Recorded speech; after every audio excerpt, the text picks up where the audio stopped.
Chapter 652. That scene shocked all the cultivators in the ancient city. The death of 4 sealers in exchange for a chance to kill Su Zimo seemed like a hefty price to pay. However, it had to be said that this was the only way to ensure that nothing would go wrong. That was because even if the 6 sealers of Glass Palace were to join forces, they might not be able to kill Su Zimo.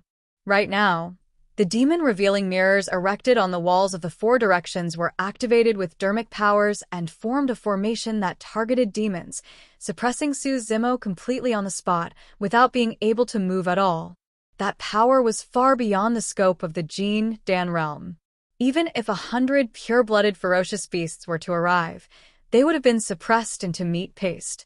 In other words, the Su Zimo from 20 years ago would not have lasted more than 10 breaths. Ha ha ha ha. Yi Tiancheng's face was pale after losing a lot of blood after his arm was ripped off. However, he reared his head in laughter and grit his teeth. Su Zimo, why aren't you arrogant anymore? So, what if you're the strongest monster incarnate in history? You're still going to die against the omnidirectional demon suppression formation of Glass Palace. Su Zimo's expression was dark and he said nothing. Splash. The bloodline in his body was already channeled to its limits, and the dull sound of a tsunami echoed. Heads surged. Countless cultivators formed a tide and surrounded Su Zimo in the middle, circle after circle. All the cultivators wanted to witness the moment of the strongest monster incarnate in history's death personally. Outside the crowd, a burly man with a head of yellow hair stood at the side. He looked at the green-robed man who was rooted to the spot in the middle of the ancient city and could not help but smack his lips and mutter, "What a pity. A monster incarnate of a generation is killed by a bunch of people just like that. Although you suppressed me and forced me to become your mount, you don't have long to live. Let's forget about our grudge." The burly man with yellow hair was none other than the Golden Lion in human form. Sighing, the Golden Lion turned to leave, prepared to escape from the city amidst the chaos. In a corner not far away, a fiery red little fox was squatting there, swaying its big furry tail and clenching its pair of small claws, looking anxious. Her eyes, which were like black gemstones, blinked as she looked at the green-robed man in the crowd. Gradually, a layer of mist covered her eyes. A moment later, the little fox raised her head and sniffed. Wiping away the tears in her eyes, she looked at the demon-revealing mirror on the city wall that was emitting a terrifying beam of light, and a look of determination flashed through her eyes. Whoosh. A red light entered the darkness, and the little fox disappeared. In the crowd, Tang Shiyun seemed to have lost her soul. She was pushed forward by countless cultivators. She had encountered too many unforeseen events in the past 2 days. Out of the hundreds of cultivators in the Southern Dual Sect, she was the only one left. As for the cultivator that she regarded as her benefactor and even had a favorable impression of, it turned out that he was a monster that was spurned by tens of thousands of people. Tang Shiyun stared blankly ahead. Among the tens of thousands of people, the green-robed man who was still struggling was like a trapped beast that had lost its claws and teeth. He was so pitiful and sorrowful. Tang Shiyun wanted to scream out loud. Even if he was a demon, he had saved her life before. But so what? She could not change the situation at all. The green-robed man would not be able to avoid death eventually. In fact, he might even be subjected to an unimaginable humiliation before his death. Every cultivator in the vicinity was so excited that they were shouting loudly. "Kill him, drink his blood, and eat his flesh." The gazes of those cultivators were so frightening that they could not wait to skin Su Zimo alive. "It's all my fault. If I hadn't suggested it, he wouldn't have come here at all and naturally wouldn't have encountered Glass Palace." Tang Shiyun had a pained expression. Inadvertently, her gaze met with Su Zimo's in midair. Instantly, tears streamed down Tang Shiyun's face as she shook her head repeatedly. I'm sorry. However, compared to her voice and the cries around her, it was nothing and was drowned instantly. Right then, Tang Shiyun caught sight of a smile. Despite the situation, the green-robed man was actually smiling at her, as though he was consoling her. Tang Shiyun burst into tears. Su Zimo retracted his gaze. This was not Tang Shuyun's fault to begin with. Even without Tang Shuyun, he would have definitely come. That was because he had said that Glass Palace would pay with blood. Not far away, the crowd parted and a path appeared. Yi Tiancheng clutched the wound on his severed arm with his left hand and strode over with a cold expression. Arriving around 10 feet in front of Su Zimo, Yi Tiancheng's gaze was filled with hatred, mockery, and condescension as he smiled sinisterly. Su Zimo pursed his lips. At this distance, under normal circumstances, he had 100 ways to kill Yi Tiancheng on the spot in less than a breath's time. However, he was suppressed by the power of the omnidirectional demon suppression formation right now, and could not even raise his arm. Yi Tiancheng extended his palm and pressed down. Gradually, the crowd quietened down. Yi Tiancheng glared at Su Zimo and laughed. Be ****, your golden core is crippled and your inner core is sealed. Right now, you're nothing but a fish on the chopping block for me to slaughter. Since you severed my arm, I'll sever your limbs. Yi Tiancheng slapped his storage bag, and a long saber appeared in his palm. Spirit energy was injected. The saber shuddered and shone with 5 spirit patterns. It was a perfect spirit weapon. Dragging the saber, Yi Tiancheng looked at Su Zimo calmly and was not in a hurry. He was enjoying this feeling. Yi Tiancheng circled around Su Zimo and sized him up.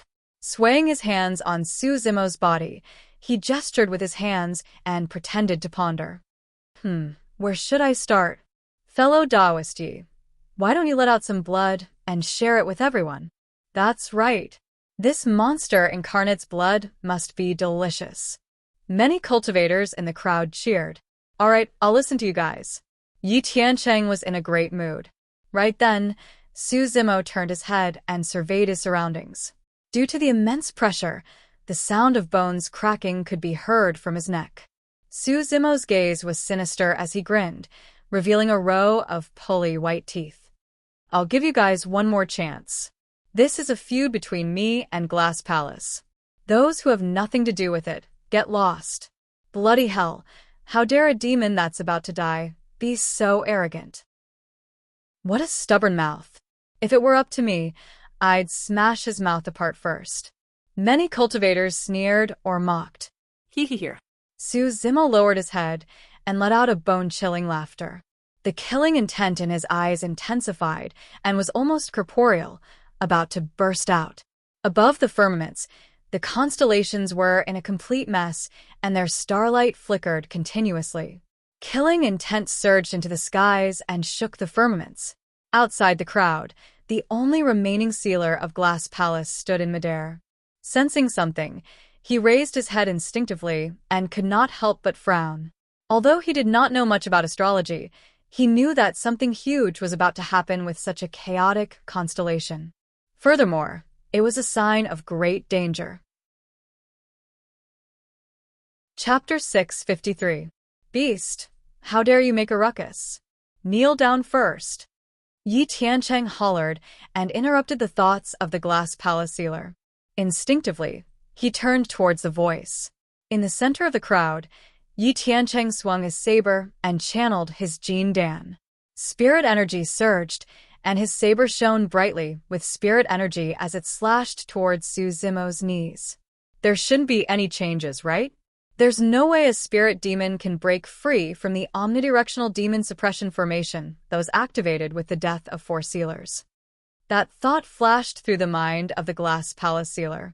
Immediately after, his expression changed. He was Jining Zhenjuan after all and had cultivated an essence spirit. Although he was restricted and could not attack casually, the senses of his essence spirit were much sharper than that of other perfected Jin Dan. He could sense the fluctuation of spirit energy from Su Zimo's body. Furthermore, it was terrifying. Ancient, Dragonification, Manual. Su Zimo's eyes were frighteningly bright as he said word by word. A power that originated from the primordial times was being awakened as Su Zimo's aura rose continuously. Spirit energy. Jin Dan's aura. That person's Jin Dan is still around and hasn't been crippled. That's impossible. The crowd was in an uproar. During the Paragon Battle of the North region, Many cultivators witnessed a void reversion destroying Su Zimo's dantian with their own eyes. But now, Su Zimo's Jean Dan had been reconstructed and was even more frightening than before. Immediately after, in front of countless gazes, a living being that was several feet long appeared out of thin air and circled around his body a few times before rising and stopping in midair. Before Yi Tiancheng's saber could reach Su Zimo's knees, it was knocked away by the living being, and a series of sparks burst forth in the void. Yi Tiancheng shuddered, and his saber flew out of his hands, unable to grip it. Psst! What's that? Many cultivators widened their mouths, dumbfounded. Streaks of green scales appeared on this creature's body one after another, flickering with cold light. The bone spurs on its back and its sharp claws were all revealed. Its head was towering. This is the dragon? A cultivator asked in a trembling voice, almost kneeling on the ground in fear. Although none of the self-cultivators in the ancient city had ever seen dragons, there was only one answer in their minds when they saw them with their own eyes. One of the 9 ancient races, the dragon. Only a true dragon could release such a terrifying aura. This true dragon was vivid and lifelike. Dragon scales, dragon bones, and dragon claws were all condensed. It had flesh and blood. The dragon's eyes slowly opened. That pair of eyes seemed to overlap with Su Zimo's eyes and could not be distinguished. That kind of gaze was cold, dignified, and unapproachable.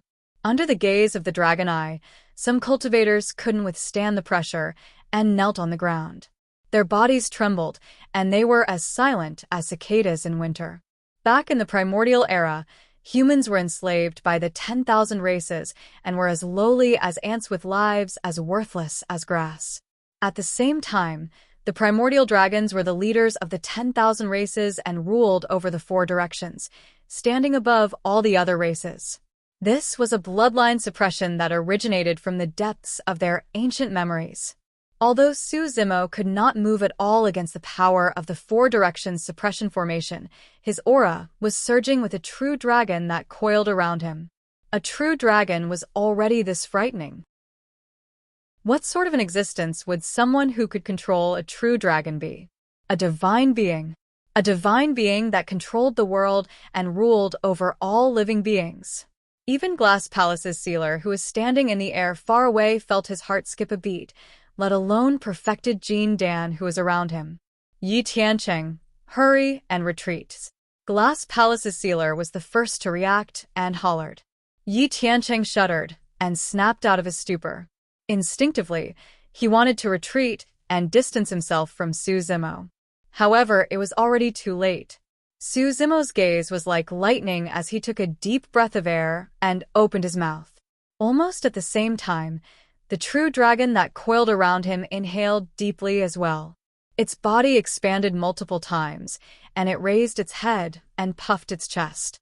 A massive air current surged and formed a series of hurricanes in midair. At the same time, the true dragon opened its bloody mouth and bared its menacing fangs while saliva dripped down. Roar! A sonorous roar burst out of the mouths of the man and the dragon at the same time.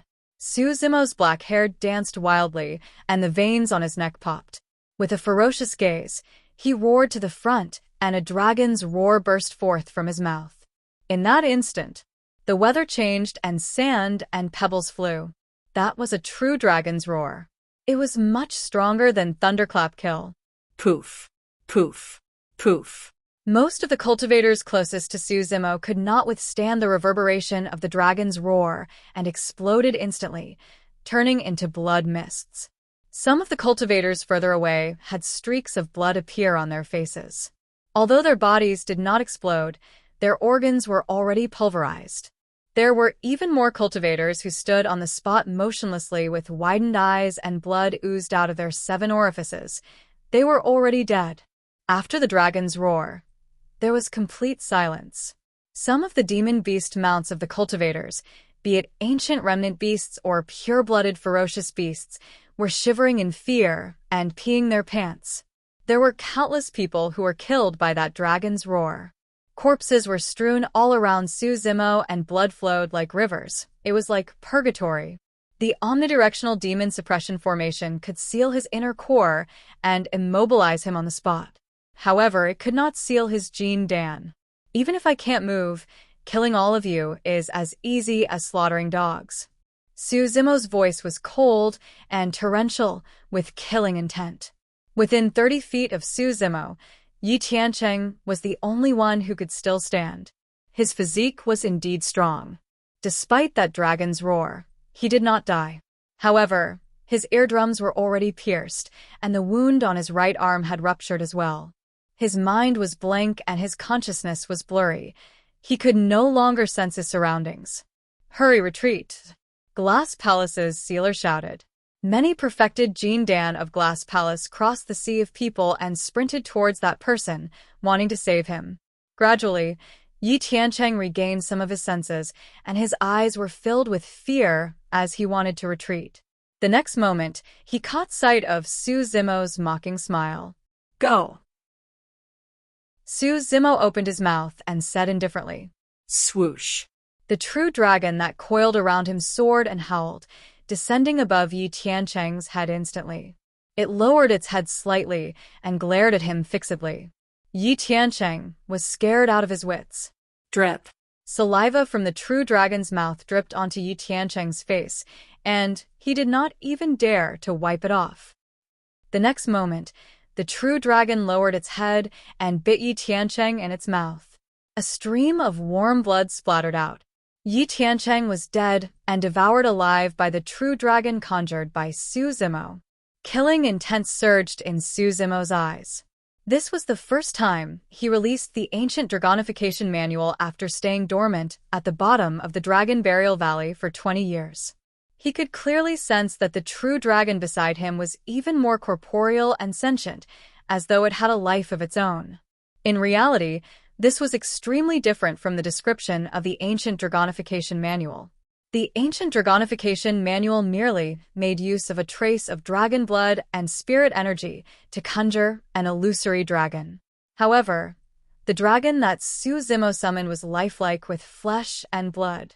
What was even stranger was that he had a feeling that the true dragon seemed to have an extremely close connection with him, as though they came from the same bloodline and were indistinguishable. Chapter 654. Glass Palace's sealer had a terrible expression. Yi Tiancheng was the most talented, youngest, and strongest paragon of Jean Dan in Glass Palace after Shibuya. Yi Tiancheng definitely had a chance of getting into the top 30 of the Jean Dan phenomenon ranking this time round. However, he truly did not expect that Yi Tiancheng would be killed by a spirit art released by Su Zimo before he could even release his Jean Dan phenomenon. Glass Palace was most likely going to return empty-handed for this phenomenon ranking fight. Break this azure dragon for me. Glass Palace's sealer was enraged and pointed at the menacing azure dragon coiling in midair with a dark expression, hollering, "That dragon is condensed from spirit energy. What are you guys panicking for?" With the sealer's words, many cultivators calmed down swiftly. I refuse to believe that this monster incarnate can overturn the heavens. That's right. Let's join forces. Kill him and take revenge for senior brothers. Everyone was riled up. Many cultivators summoned their flying swords and sped over like a rain of arrows. Many spirit arts blanketed the skies and smashed down with a terrifying might. Kill! Su Zimo spat out coldly. The true dragon understood and soared into the air menacingly, emitting a torrential ferocity as it bared its fangs and claws, lunging towards the crowd. Bang! Bang! Bang! Many flying swords and spirit arts were shattered when the true dragon crashed into them. Only the perfect spirit artifacts could survive this calamity. Even supreme-grade spirit weapons that were grazed by the true dragon cracked and dimmed. They were completely destroyed. Although the spirit arts in midair surged like a tsunami, they could not defend against the power of the true dragon. The true dragon collided into the crowd and caused a bloodbath once more. Without using its sharp claws and fangs, the massive body of the true dragon crushed even supreme-grade flying swords. The bodies of cultivators could not defend against it at all. The ancient Dragonification Manual was a spirit art created by the human emperor and could even go against ordinary Jean Dan phenomenons. Furthermore, it was clear that the spirit art had transformed in Su Zimo's hands. It was even stronger and more frightening than before. Even if many cultivators joined forces, they could not defend against the true dragon's attacks. Finally, a cultivator was forced to conjure his Jean Dan phenomenon. An energy fluctuation that was even more terrifying than spirit arts appeared. Heaven-piercing stone pillar. A thick stone pillar appeared behind the cultivator. It was simple and ancient and pierced through heaven and earth with a majestic aura, suppressing the true dragon's body. Without even looking at it, the true dragon swung its gigantic tail swing. True tail. Boom. The heaven-piercing stone pillar was shattered by the dragon's tail. The cultivator's expression changed drastically as he spat out a mouthful of blood. His eyes dimmed as he fell from the sky. Another golden core had just conjured a phenomenon when it was torn apart by the sharp claws of the true dragon, shredding his body into pieces. However, after the impact of the two golden core phenomenons, the glow on the true dragon's body dimmed slightly. Fellow Taoists, if we work together, this evil dragon won't be able to hold on for long. Someone shouted. Many cultivators were startled. Bang. S. Bang.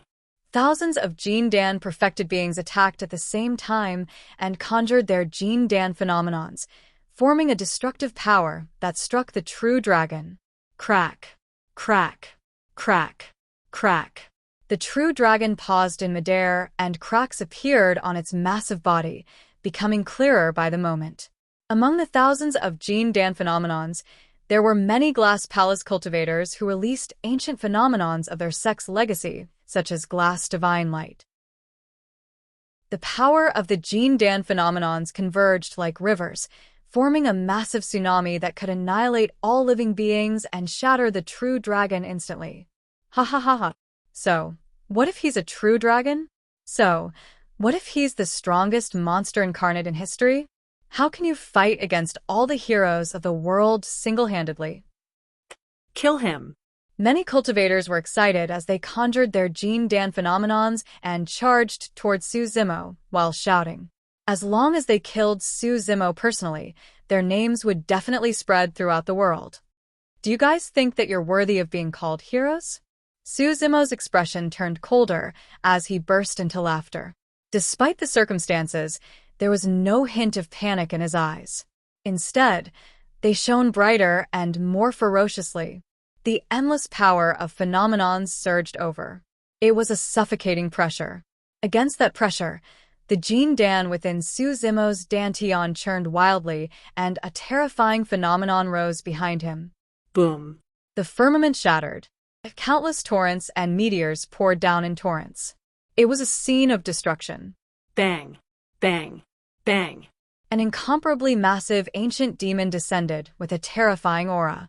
Its forelegs were like heavenly pillars as it stood motionlessly in the dark depths of the sea, suppressing the raging tides. Lightning flashed and thunder rumbled.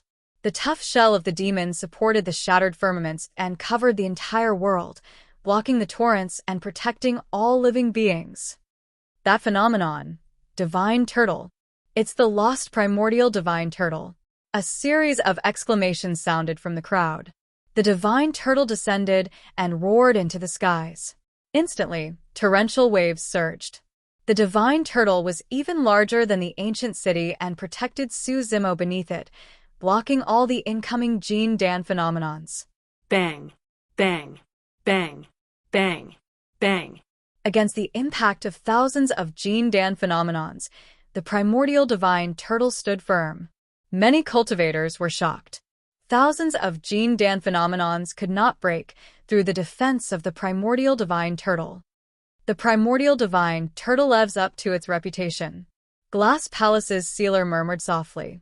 Legend has it that when the primordial divine turtle released its true strength, it could even be ranked in the top 10 of the phenomenon ranking. That was a divine being that saved all living beings in the primordial era. Suddenly, Glass Palace's sealer's expression changed, as though he recalled something. Not good. Legend has it that this lad has not only cultivated the primordial divine turtle, he has also cultivated another phenomenon. Glass Palace's sealer roared, "Watch out." Rumble. Boom. Before his voice could reach them, it was drowned by a series of explosions. Another phenomenon appeared behind Suzimo. What's that? It's a double phenomenon. The ground collapsed continuously, creating a series of bottomless ravines.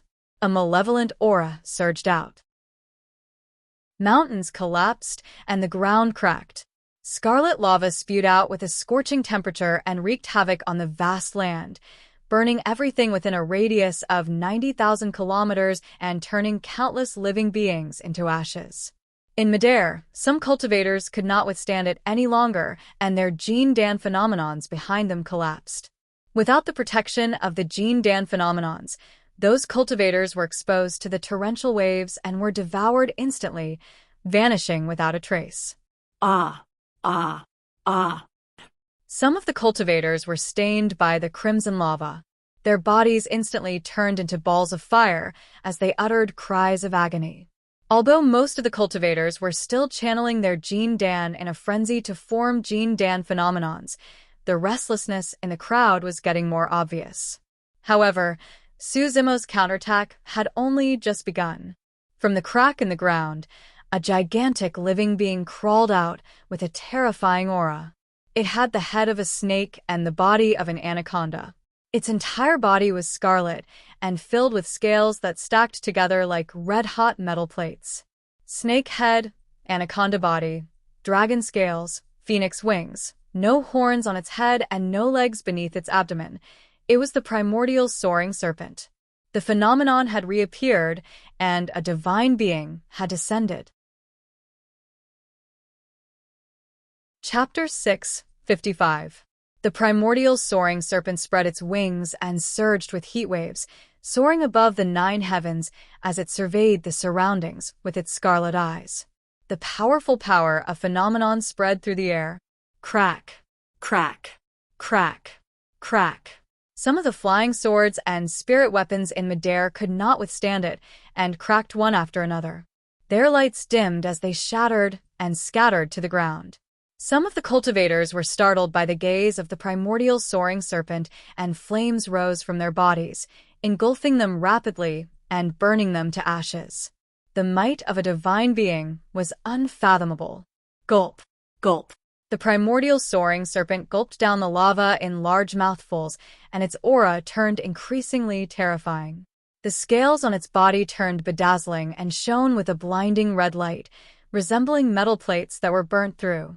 Looking at the thousands of Jean Dan phenomenons and puny humans around it, the primordial soaring serpent reared its head and hissed as it flicked its forked tongue. Pissed, pissed. The primordial soaring serpent flapped its blazing wings, and its eyes spewed fire as it opened its gigantic mouth and spat out streams of scorching lava.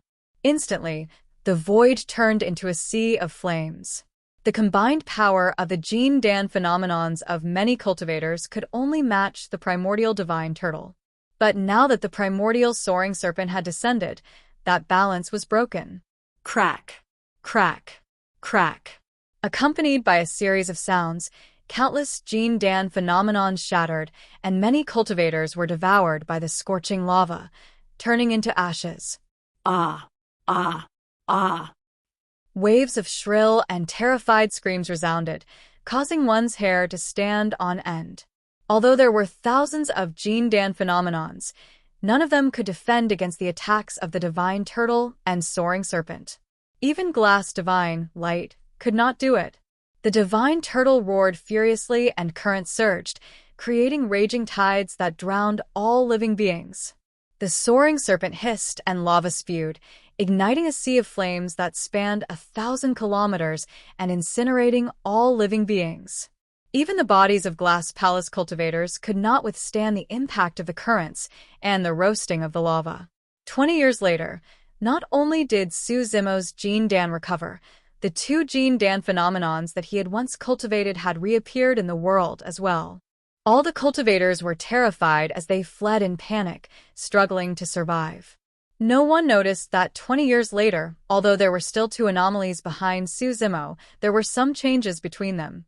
20 years ago, the divine tortoise and soaring serpent phenomenons were like fire and water, clashing with one another. There was a clear distinction between the two phenomena. Yet now, the two phenomena no longer had the conflict between fire and water. There was no longer the tit-for-tat between immortals and demons. The boundaries were blurred as fire and water merged. The sky shattered, the torrent tilted, and meteorites fell from the sky. A divine turtle stood between heaven and earth, its four legs suppressing the torrent, and its back holding up the sky. The ground caved in and volcanoes erupted, spewing lava. The primordial soaring serpent tore through the ground and devoured the scorching lava, descending into the mortal realm. Lightning flashed and thunder rumbled. The divine turtle and soaring serpent seemed like they could fuse together at any moment. After staying dormant at the bottom of the Dragon Burial Valley for 20 years, Suzimo had undergone a complete transformation from the inside out. It wasn't just his inner core and physical body. There was also the Jean Dan phenomenon. To be precise, apart from Suzimo himself, no one knew what sort of Jean Dan phenomenon he had cultivated, and nobody had seen it either. Everyone, don't panic. Glass Palace's sealer stood in midair and declared, although that little beast can channel spirit energy, he's suppressed on the spot by the formation and can't move at all. Some of the cultivators who had fled far away noticed that as well and could not help but reveal suspicious expressions. He's a demon, and there's no way he can break free from the shackles of the omnidirectional demon suppression formation. Everyone, let's avoid him for now and not fight him head-on. Once his Jean Dan phenomenon disappears and his spirit energy is exhausted, he'll be a lamb waiting to be slaughtered. The words of Glass Palace's sealer lit up the eyes of the cultivators who survived. Although Suzimo released spirit arts and released a dragon roar, he had not left the spot the entire time. Everyone was fleeing from the battlefield and distancing themselves from the two divine beings besides Suzimo. Although the power of the Jean Dan phenomenon was strong, it could not be too far away from the cultivator.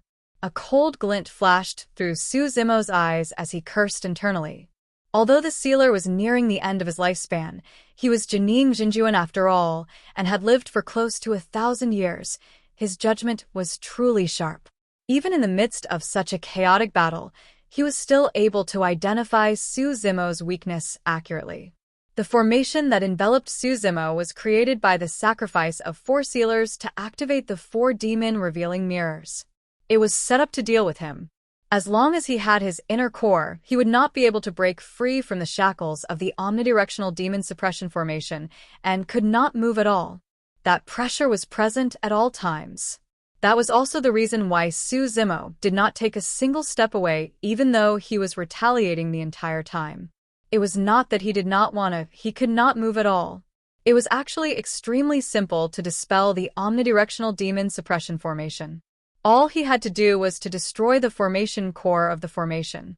The formation cores of the formation were the demon-revealing mirrors on the 4 walls of the ancient city. There was no need to destroy all 4 demon-revealing mirrors. As long as 3 of them were turned, Suzimo would be able to break free with the dermic powers of the Mingwang prayer beads. However, something as simple as that was extremely difficult for Suzimo. That was because he could not move at all. He could not even do something as simple as moving his palm to his storage bag, let alone the demon-revealing mirrors on the distant walls. It was almost a dead end. No matter how monstrous Suzimo was, there was a limit to his strength. There was no need for the cultivators in the ancient city to attack him. As long as they waited for time to pass, they would be able to exhaust him to death.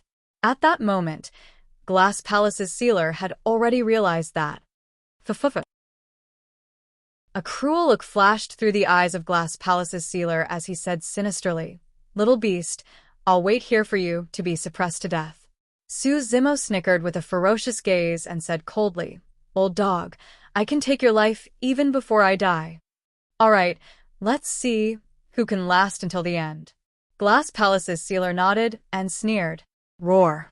Suddenly, a deafening tiger roar sounded from outside the ancient city, causing one's heart to fluster. Instantly, a strong gust of wind howled, and sand flew. When he heard that roar, Suzimo's heart skipped a beat, and his eyes widened in disbelief. Linghu? In the ears of ordinary cultivators, there was not much difference between a tiger's roar and a tiger's roar. However, Suzimo was a demonic cultivator himself and had interacted with Linghu day and night. He could naturally tell the difference. He had once imparted the Void Thunder Manual to Linghu. That was the reason why Linghu's roar carried the masculinity of thunder and was loud and clear. Of course, the most obvious difference was the coquettish tone at the end of his roar. Suzimo did not know how he developed that habit.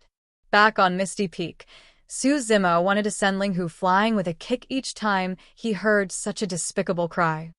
Elder Xiao, a beast stampede is approaching. A glass palace cultivator shouted. Boom, boom, boom. The ground quaked wildly. Even though he was in the ancient city, Suzimo could sense it clearly. Ah! Suzimo was agitated and could not help but roar into the skies. Chapter 656. Suzimo's roar reverberated through the world, piercing through metal and rocks. Roar! The tiger's roar sounded once more with a hint of excitement. The two roars echoed in midair. Gaga gaga. A series of unrestrained laughter sounded from outside the ancient city. It was ear-piercing and sounded like metal clashing. When he heard that strange laughter, Suzimo could not help but laugh as a tall figure with long limbs covered in his own feces appeared in his mind. Monkey, Linghu. They were still alive. They were here. Suzimo was delighted. Ever since the incident at Dongling Valley, where Suzimo was hunted down by Blood Crow Palace, Monkey and Linghu had left Misty Peak. Ever since then, there had been no news of them. Suzimo had thought of searching for them as well. However, the world was huge and there were no clues. It was harder than searching for a needle in a haystack if he wanted to find two demon beasts. To think that the three of them would reunite once more in the intermediate ancient battlefield. East. Dust billowed. It was unknown how many demonic beasts were charging towards this place. The sound of their hooves was like thunder, and the momentum was terrifying. The ground shook violently and irregularly.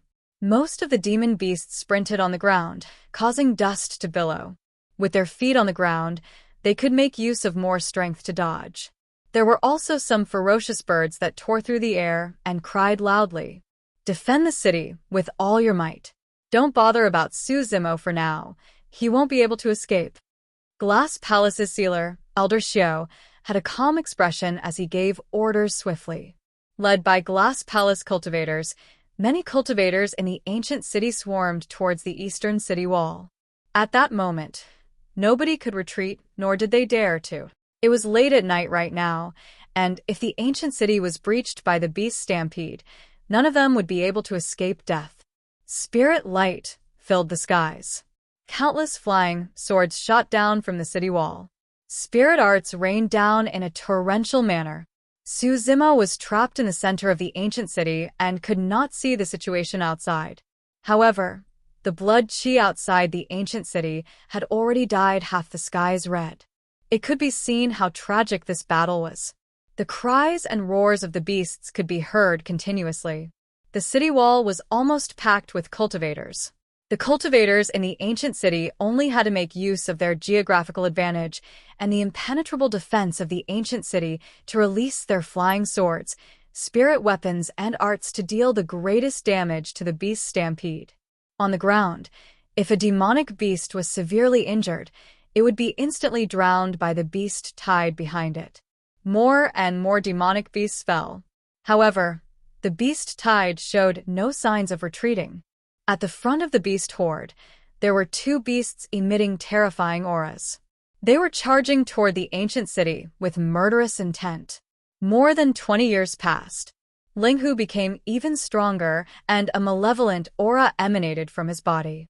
The tiger claws that he extended actually flickered with lightning in a terrifying manner. Spirit techniques and flying swords descended, but most of them were sent flying by Linghu's brute strength. After cultivating the Void Lightning incantation, he had also undergone a complete transformation. Its claws and fangs were so sharp that they could even block a perfect spirit artifact. However, there were way too many flying swords and spirit arts in midair that rained down like a torrential downpour. Linghu's body was inevitably covered with a few wounds as well. Thankfully, those wounds were not fatal. Instead, those wounds triggered Linghu's ferocity and his speed increased explosively as he howled. On the other side, Monkey tiptoed and made use of the agility of his movement technique to dodge the rain of swords. Although Monkey did not make a sound, the blood-red glint in its eyes intensified. It was also because Linghu and Monkey were at the front that the beast stampede behind them did not disperse and was pushing towards the ancient city rapidly. It was a bloody path that was created using corpses and bones. Elder Shio stood in midair and looked at the dense beast stampede in the distance with a cold expression. A bunch of reckless beasts. Kill them all. This time round, Glass Palace sent more than 2,000 perfected Jin Dan. Although they lost hundreds of people in the battle just now, there were still more than 1,000 Glass Palace cultivators left. Coupled with the other cultivators in the city, there were close to 10,000 of them. With the advantage of the terrain, there was no way the beast stampede could break through the defenses of the ancient city. If things went south, the beast stampede would definitely retreat. As time passed by, the roars outside the ancient city did not fade away. Instead, they were getting closer. In fact, they were already closing in on the ancient city. Elder Shio's expression changed slightly as he looked at the battlefield in the east. Corpses were strewn all over the ground beneath the ancient city, and blood flowed like rivers. Although the beast stampede had pushed to the bottom of the ancient city, that short 1,000 feet of distance was filled with demon beast corpses and flesh. It was like hell, with a nauseating stench that filled the air. The beast stampede had lost at least half of its numbers. Something's not right. Elder Shio frowned and murmured, "Is the leader of the Demon Kings crazy? They're still going to attack the city despite such heavy losses?" Under normal circumstances, the leader of the Demon Kings would have been able to discern the situation and give the order to retreat before the beast stampede lost more than half of its strength. But now, the two Demon Kings in the lead seemed to have lost their minds as they led the remaining beast stampede to attack the ancient city repeatedly. Corpses had already piled up into mountains beneath the ancient city. Be it the cultivators or the remaining demon beasts, all of them were in a killing frenzy. Stepping on the corpses of their companions, they charged towards the top of the city walls with all their might. The cultivators on the city walls resisted with all their might as well. If the demon beasts managed to reach the top of the city walls, countless cultivators would die. That was because apart from Glass Palace cultivators, not many people could fight demon beasts in melee combat. The two Demon Kings were already covered in injuries. However, they continued to charge at the top of the city walls fearlessly with bloodshot eyes, wanting to climb up. If they were suppressed, they would charge once more. Even Elder Shio, who was watching from afar, felt his heart skip a beat when faced with such terrifying willpower, let alone the cultivators on the city walls. What's supporting these demon beasts? Elder Shio could not understand. It was as though there was some treasure in the ancient city that these demon beasts were bent on obtaining. Hold on. A thought flashed through Elder Shio's mind, and it became clearer. He spun around suddenly and looked at the green-robed cultivator in the center of the city. At that moment, the green-robed cultivator's expression was frighteningly dark. In fact, his features were somewhat menacing and green veins popped up on his neck. The killing intent in his eyes was almost corporeal and was about to burst. It's him. These demon beasts are trying to save him. Elder Shio was enlightened. At the same time, he felt a chill run down his spine. His scalp prickled and his hair stood on end. Initially, there was no way Su Zimo could break free from the omnidirectional demon suppression formation. This was a dead end. But now, an uncontrollable variable had appeared in that dead end. Finally, a hint of panic flashed through Elder Shio's eyes. There can't be any mistakes with the omnidirectional demon suppression formation. Once the formation is destroyed and Su Zimo breaks free, who can stop him? By then, when the beast stampede breaks through the city, everyone in the ancient city will probably... Chapter 657. Elder Xiao reacted extremely quickly and turned around, hollering at the cultivators on the city walls, "Protect the demon-revealing mirror with all your might. Don't let those beasts touch it." The Glass Palace cultivators obeyed and ran towards the demon-revealing mirror hurriedly. This kind of mobilization caused a trace of chaos in the crowd. It was inevitable that a flaw would appear on the defensive line of the city walls. Boom. A gigantic, coarse palm covered in black hair suddenly reached out from below and slammed heavily against the city walls. A shockwave rumbled. At least 3 or 4 cultivators could not dodge in time and were squashed into meat paste by the gigantic palm. Blood gushed out and splattered everywhere on the city walls. Pushing with the gigantic palm, a tall, pitch-black figure leaped onto the city walls. A monkey covered in long hair bared its teeth at the cultivators and glared with bloodshot eyes. Waving its arms, it thumped its chest wildly. It was as though a divine being was beating the heavenly drums with a shocking aura. When they heard that sound, the demon beasts below the city walls were even more excited and followed behind Monkey, charging towards the city walls endlessly. Roar! There was a deafening tiger roar. The pressure on Linghu was greatly reduced after Monkey broke through the defensive line of the city walls. He charged up the city walls and charged into the crowd, waving his sharp claws and baring his menacing fangs. The crowd was in chaos. Most of the cultivators who could enter the ancient battlefield were elites of their respective major sects and factions, with some capabilities.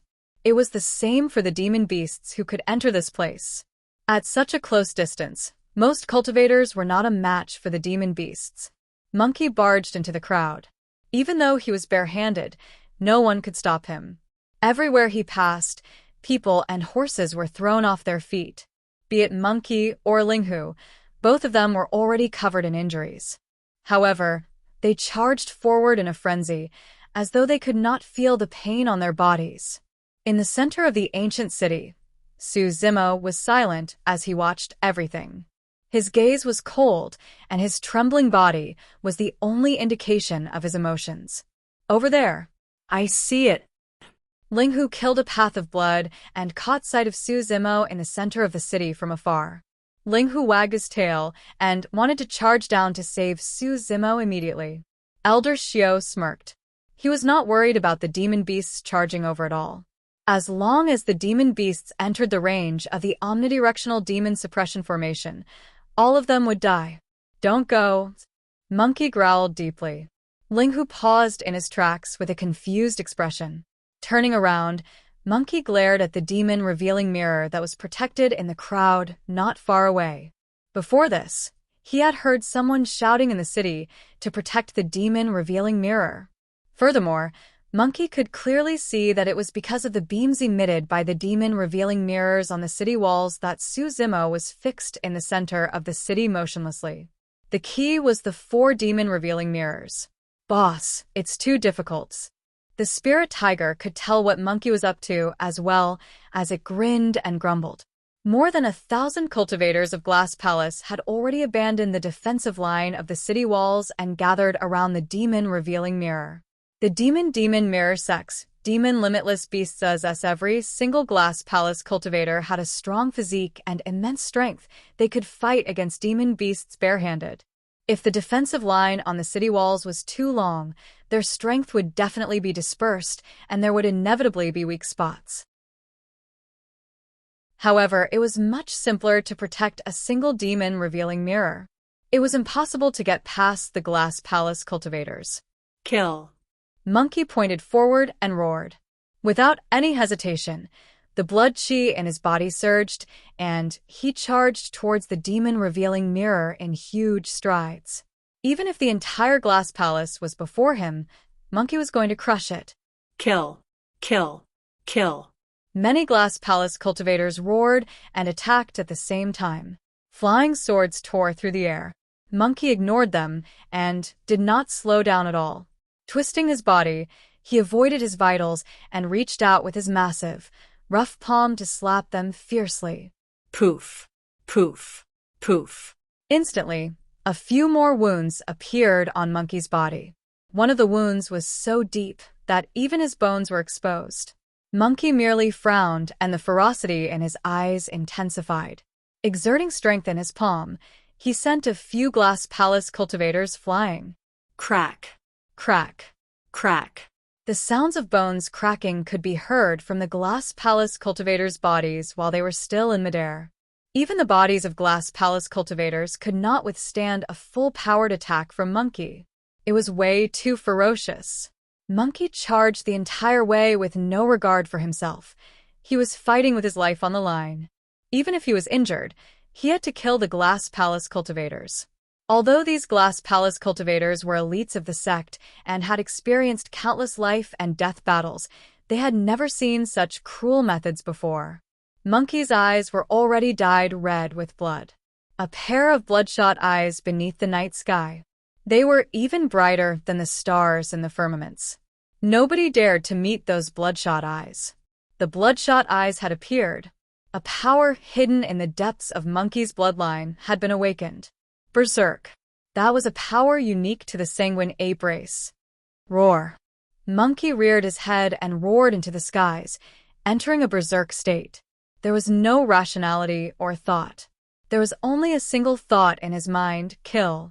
The truly frightening thing was that in that berserk state, Monkey's strength and speed increased exponentially. He could not feel any pain at all. Unless he was severely injured, the massacre would not stop.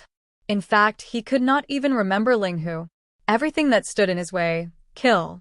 Kill, kill. Monkey swung his thick arms and swept through the crowd. Like a heavenly pillar, he crushed everything in his path and sent all the cultivators in his way flying with broken tendons and broken bones. That gigantic fist was like a gigantic, pitch-black seal. Each time it smashed down, the city walls would tremble. Linghu followed closely behind and killed with all his might. The thunderbolts beneath his claws were gradually weakening and dimming. In fact, his claws were already sliced countless times by spirit weapons and were no longer sharp. They could break at any moment. However, he was still fighting. Without his claws, he would use his teeth to bite. If his teeth were shattered, he would use his head and body to smash them. He's gone mad. Those two beasts have gone mad. Many cultivators were already scared out of their wits. Most of the cultivators in the ancient city had fought against demon beasts before. However, none of them, including Elder Xiao, who had lived for close to 1,000 years, had seen demon beasts that would fight to such an extent that they had completely forgotten about their own lives. In the ancient city to the south, a burly man with yellow hair wanted to escape from the city amidst the chaos. However, when he saw that, he felt a sense of shock from the bottom of his heart and gripped his fists instinctively. It was a feeling of his blood boiling. In fact, he even wanted to rush over and help that monkey, that Linghu. However, he calmed down before long and reminded himself repeatedly. He must not be rash, he must not be rash. On the other side, a fiery red fox hid in a corner and watched everything nervously. From time to time, her gaze would land on the demon-revealing mirror that was guarded by dozens of glass palace cultivators not far away. The little fox was waiting for an opportunity to strike. That was the demon-revealing mirror on the southern city wall. Although there were only dozens of glass palace cultivators guarding it, it was extremely difficult for the little fox to get close and break through their defenses to touch the demon-revealing mirror. She had never fought against anyone before. At that moment, her heart was filled with fear. However, she knew that she had to stand out. Chapter 658. The massacre continued on the eastern city wall. Monkey's bloodshot eyes were like two sinister red lanterns in the dark night. Wherever those two lanterns floated, there would be a bloodbath. Snap! The sound of bones cracking could be heard. A perfected Jean Dan of Glass Palace made use of the chaos to close in and punched Monkey's knee heavily. The knee was a bloody mess and the bones shattered on the spot. Monkey was in a berserk state. Although he could not feel any pain, his left knee was severely injured, and he lost his footing and almost fell. However, that delay caused his movement technique to pause, and a few flying swords tore through the air, piercing Monkey's massive body instantly. Poof, poof, poof. Blood splattered everywhere. Instantly, a few bloody holes appeared on Monkey's body. One of them pierced his chest right beside his heart. If it had been slightly off, he would have died on the spot. The monkey was covered in wounds and blood as it panted heavily. With every single breath, blood would spurt out from his nose and mouth in a frightening manner. Gradually, Monkey's footsteps came to a stop. He was truly tired. If he had not triggered the berserk power in the depths of his bloodline, he would have collapsed a long time ago. The blood glint in Monkey's eyes gradually dissipated. The berserk power was disappearing from his body. In its place was an increasingly distinct pain that pierced his heart and bones. Apart from the weakness of his body due to the massive blood loss, Monkey also felt a wave of dizziness. His consciousness was chaotic, and even his vision was blurry. Monkey shook his head. Streaks of blood flowed out from his nose and mouth. The demon-revealing mirror was not far ahead. There were only 2 rows of glass palace cultivators between them. Monkey was already exhausted. However, he was indignant. Monkey widened his eyes. Although the blood glint in his eyes had dimmed, his ferocity did not diminish. With a prideful expression, he bared his teeth and glared at the demon-revealing mirror not far ahead. The cultivators on the other side did not dare to advance recklessly against Monkey's glare. 2 glass palace cultivators stood out and composed themselves. With a holler, they summoned their flying swords once more and stabbed towards Monkey's head. Both flying swords shone with 5 spirit lights. 2 perfect spirit artifacts. The cultivators who could survive until now were all the strongest elites of their respective sects and forces. Naturally, the weapons they possessed were also extraordinary. Monkey looked at the 2 flying swords and wanted to dodge.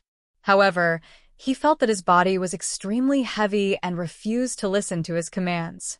If the 2 flying swords were to pierce through, even if the monkey had 10 lives, it wouldn't be enough to survive. Suddenly, a black shadow rushed over from the side and knocked away one of the flying swords. The other flying sword pierced through the figure. The black shadow fell to the ground powerlessly. His abdomen had been pierced, revealing a hideous bloody hole. Blood was gushing out. It was Ling Hu. At the last moment, Ling Hu rushed forward to save Monkey. Ling Hu was already exhausted, and with the flying sword pierced through his abdomen, he could no longer get up. He could only lie on the ground, his eyes dim as he whimpered. Su Zimo's eyes were cold. He clenched his fists so tightly that his knuckles were slightly pale. Before he knew it, his sharp nails had pierced through the flesh of his palm, but he was completely unaware of it. Roar! When Monkey saw this scene, he was first taken aback. Following that, his huge body began to convulse as he let out a loud roar. Ta, ta, ta. Dragging his battered body, Monkey used the last of his strength to take 3 consecutive steps and charge towards the 2 rows of glass palace cultivators. Glass Divine Light. A glass palace perfected Jean Dan harumphed and charged towards Monkey, releasing the legacy phenomenon of glass palace. Splash. The power of the phenomenon surged, and glass divine light shone brightly. A series of rainbow lights burst forth from the back of the glass palace cultivator. Some of the demon beasts at the side were engulfed by the rainbow lights. Instantly, the flesh of the demon beasts froze like ice without any signs of life. A casual touch would turn them into ice cubes that scattered all over the ground. Monkey had a menacing expression and had no intention of stopping in his tracks. Against the glass divine light, he charged forward and reached out with his massive palm, grabbing the glass palace cultivator. "You must have a death wish." The man sneered and spat out 2 words from between his teeth. Given the power of glass divine light, Monkey's arm could not even touch him. Even the bloodline of a pure-blooded ferocious beast would be turned into ice powder by the glass divine light. Crack, crack. True enough. Monkey's arm was covered by a layer of rainbow crystals when it entered the glass divine light. His fur fell off one after another, revealing the flesh beneath. In the blink of an eye, the flesh on his arm was covered by a layer of rainbow crystals as well. By the time the power of the phenomenon seeped into the flesh and bones of his arm, Monkey's arm would be completely crippled. However, before Monkey's arm was completely penetrated by the power of glass divine light, it had already gripped the throat of the Glass Palace cultivator. How is that possible? The Glass Palace cultivator's eyes widened in disbelief. There was only a single explanation for that. Monkey's bloodline was even stronger and more terrifying than pure-blooded ferocious beasts. It was able to withstand the corrosion of glass divine light for the time being. At that moment, Monkey could have killed the Glass Palace cultivator with just a little bit of strength. However, Monkey did not do that. Gripping the person's throat, he aimed at the demon-revealing mirror not far away and tossed the person over viciously. The Glass Palace cultivator was dizzy from the toss and could not control his body at all. He could only instinctively maintain his Jean Dan phenomenon and crash into the crowd. A few cultivators could not dodge in time and were turned into powder by the glass divine light on the spot, without any corpses left. None of the remaining cultivators could release their Jean Dan phenomenons and could not defend against that person. Boom. That person slammed heavily against the demon-revealing mirror. There was a loud clang. The demon-revealing mirror rolled and fell from the city walls. Initially, there were 4 beams of light on the 4 walls. Now that one of the demon-revealing mirrors was knocked over, there was one less beam of light. The pressure on Su Zimo's body lessened slightly. However, the omnidirectional demon suppression formation was not completely dispelled. He had to move at least 3 demon-revealing mirrors before he could break free completely. On the city walls, Monkey finally heaved a sigh of relief when he saw the demon-revealing mirror fall. His gaze dimmed, and he could no longer hold on. With a loud bang, Monkey's massive body collapsed weakly on the city walls, causing dust and blood to splatter everywhere. Monkey tilted his head and looked at Su Zimo in the center of the city, trying his best to move his cracked lips and chuckle, just like how he did back in Song Lang Mountain Range. Su Zimo's eyes were misted over. In midair, Elder Xiao's heart finally settled down as well. The fall of a single demon-revealing mirror did not have much of an impact on the situation. Furthermore, the 2 demon kings were already exhausted and could be killed at any moment. There was nothing to fear about the remaining demon beasts. Everyone heed my command. Abandon the east wall and defend the other 3 walls with all you might. Guard the other 3 demon-revealing mirrors. Before Elder Xiao finished his sentence, something happened on the south wall.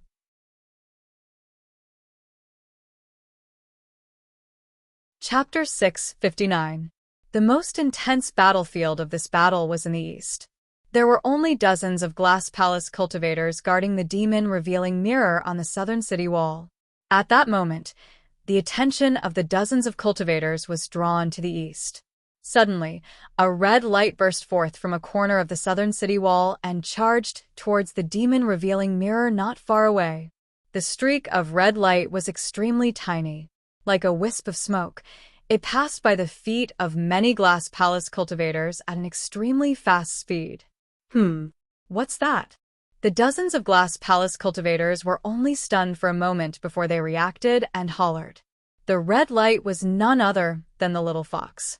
Su Zimo was both surprised and delighted when he saw that the little fox was fine.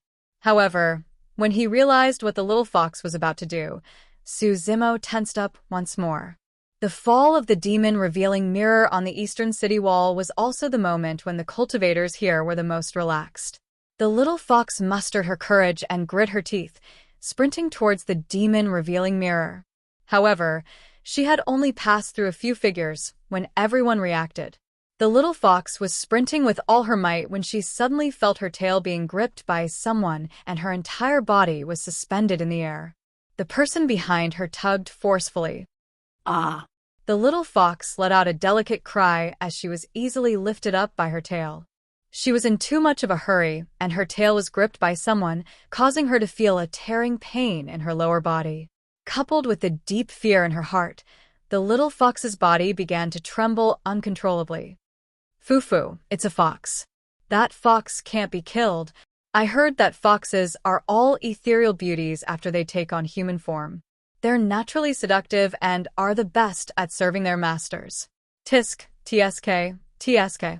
Not bad. A group of glass palace cultivators surrounded the little fox and laughed lewdly. The little fox had an embarrassed expression as she gripped her tiny paws tightly and swayed her tail gently.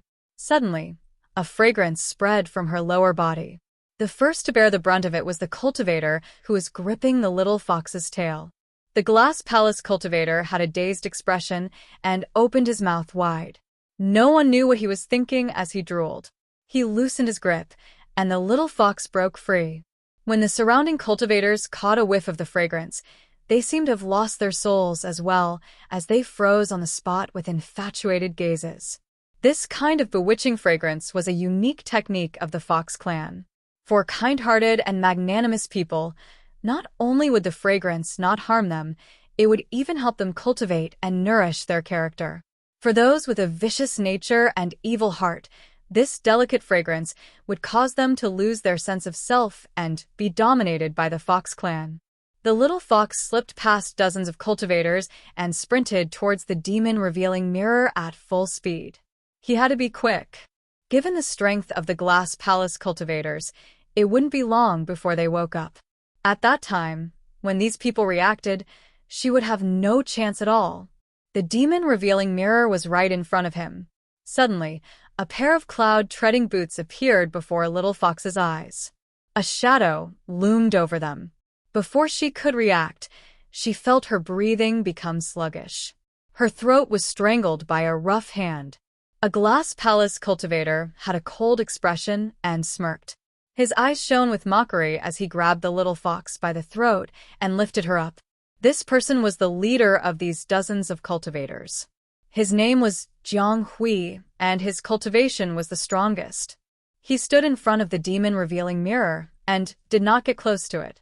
Naturally, he was not affected. Hee. Jiang Hui glared at Little Fox and sneered, "Little thing, do you think you're capable of causing troubles?" Little Fox struggled with her frail body. However, Jiang Hui's hand was like an iron clamp, and she could not break free no matter what. All of a sudden, Little Fox's body shuddered, and right in front of Jiang Hui, she transformed into a young girl in her prime. The young girl was wrapped in a red chiffon dress that outlined her curvaceous figure. Her slender thighs were half revealed in a secretive manner. Jiang Hui shuddered, and a nefarious fire surged in his abdomen. He looked at the young girl's face again. She was truly worthy of the word peerless. In this world, it would not be an exaggeration to describe the young girl's face with the most beautiful words. Those beautiful eyes were soul-stirring and seemed as though they could drip water. The young girl's expression was both annoyed and angry. Her eyes were misty, and her nose was straight. Her cherry lips were slightly parted, revealing half of her teeth, and she emitted a faint fragrance with every breath she took. Jiang Hui's mind buzzed, and his eyes widened. He released his grip instinctively as well. When the cultivators who rushed over to provide reinforcements caught sight of the young girl's face, they stopped in their tracks instinctively. There was a series of clanging sounds. The weapons in the hands of the cultivators fell one after another. That was all there was to a devastating beauty. Little Fox broke free from Jiang Hui's grip and ran towards the demon-revealing mirror not far away. She had only taken a few steps when a deep roar sounded from behind. Jiang Hui pounced on Little Fox like a wild beast. His eyes were bloodshot as he panted heavily and gripped Little Fox's throat viciously, hollering, "Demoness! You demoness! Don't even think about bewitching me." Little Fox could not breathe at all, and her legs kicked wildly. However, her arms were desperately reaching for the demon-revealing mirror that was inches away. Even if I have to use my last bit of strength, I have to topple the demon-revealing mirror. That was the only thought in Little Fox's mind. When he saw that, Su Zimo grit his teeth and channeled his blood chi to its limits. His eyes were bloodshot as he let out a shuddering roar from the depths of his throat. Not far away, a burly yellow-haired man was half a step out of the city wall and wanted to take advantage of the chaos to escape. However, when he saw that, he could not help but pause in his tracks. For some reason, he felt his blood boiling. Bloody hell, I don't care anymore. I'm going all out. The burly yellow-haired man retracted his feet and roared, charging towards Jiang Hui at the side. While his body was still in midair, it transformed into a majestic golden lion. It stretched out its sharp claws, opened its bloody mouth, and bared its fangs. Jiang Hui's mind was in a complete mess. In reality, he was already bewitched by Little Fox. However, the secret skills he cultivated, such as the Glass Mental Sutra, reminded him repeatedly that something was amiss. The conflict between the two thoughts in his mind resulted in this situation. Even when the golden lion lunged over, he did not notice it. Exclamation point. The golden lion bit off Jiang Hui's head and crushed it before devouring it. At the same time, the dozens of glass palace cultivators at the side snapped out of their stupor and charged over. I'll hold them back. Hurry and leave. The golden lion did not have time to look at Little Fox and merely left that sentence before charging towards the dozens of glass palace cultivators. Little Fox struggled to stand up. Before she could catch her breath, she ran in front of the demon revealing mirror and gripped the edge of it with both hands, flipping it forcefully. Clang. The demon revealing mirror was overturned on the spot. Another beam of light disappeared from Su Zimo's body. Instantly, it was as though the entire world went silent. The air froze. The ancient city was filled with killing intent. An extremely terrifying aura was slowly being released from the center of the ancient city. It was as though an extremely frightening existence was awakening.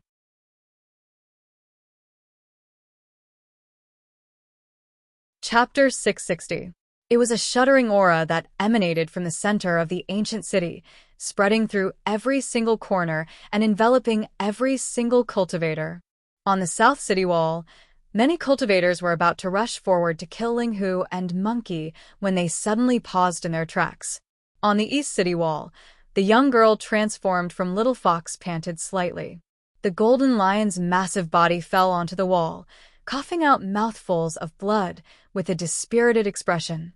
Although it was a pure-blooded, ferocious beast, it could not defend against the combined attacks of dozens of glass palace cultivators and was severely injured the moment they exchanged blows. However, the dozens of cultivators did not continue their pursuit either. Every cultivator in the ancient city felt a chill running down their spines. They subconsciously turned around and glanced in the direction of the voice. No one knew what would happen if 2 demon-revealing mirrors were knocked over. Every single cultivator wanted to know if the omnidirectional demon suppression formation with only 2 demon-revealing mirrors could still suppress that monster incarnate on the spot.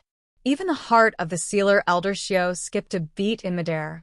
At that moment, time seemed to have frozen. 1 breath. 2 breaths. Su Zimo was still motionless on the spot.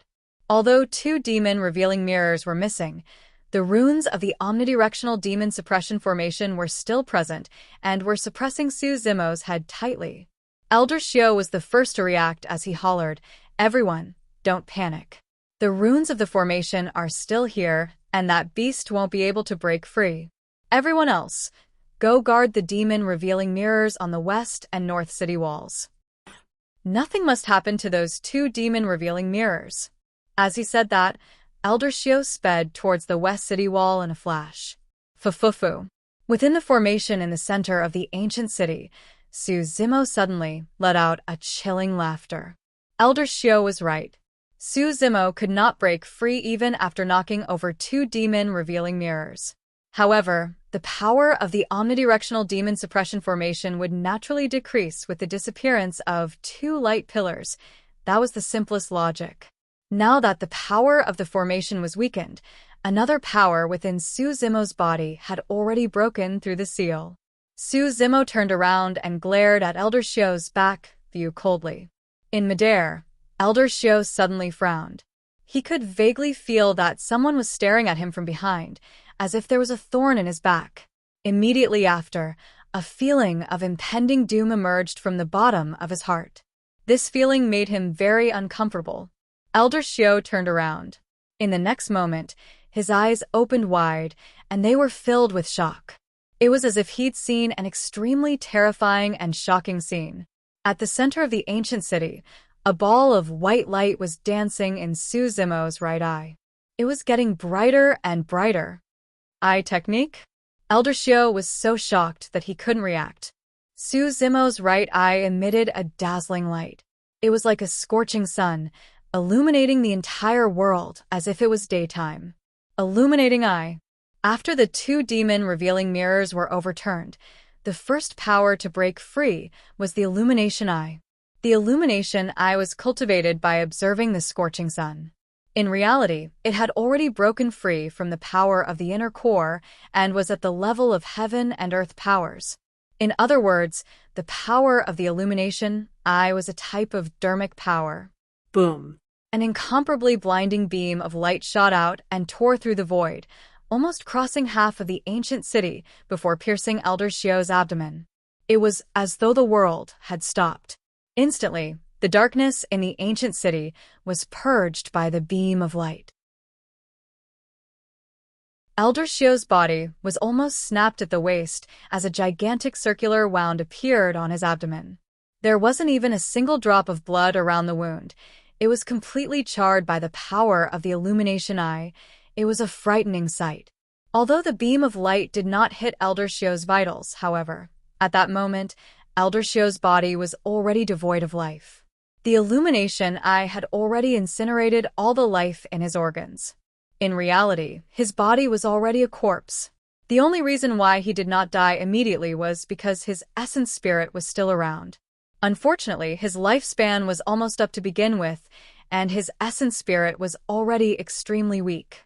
Even if he could leave his body and escape, he would not be able to live for more than 3 breaths. The killing intent and blood qi in the ancient city alone was enough to destroy his frail essence spirit. Elder Xiao's eyes dimmed, and he was completely disheartened. His death was a foregone conclusion, and he had no regrets.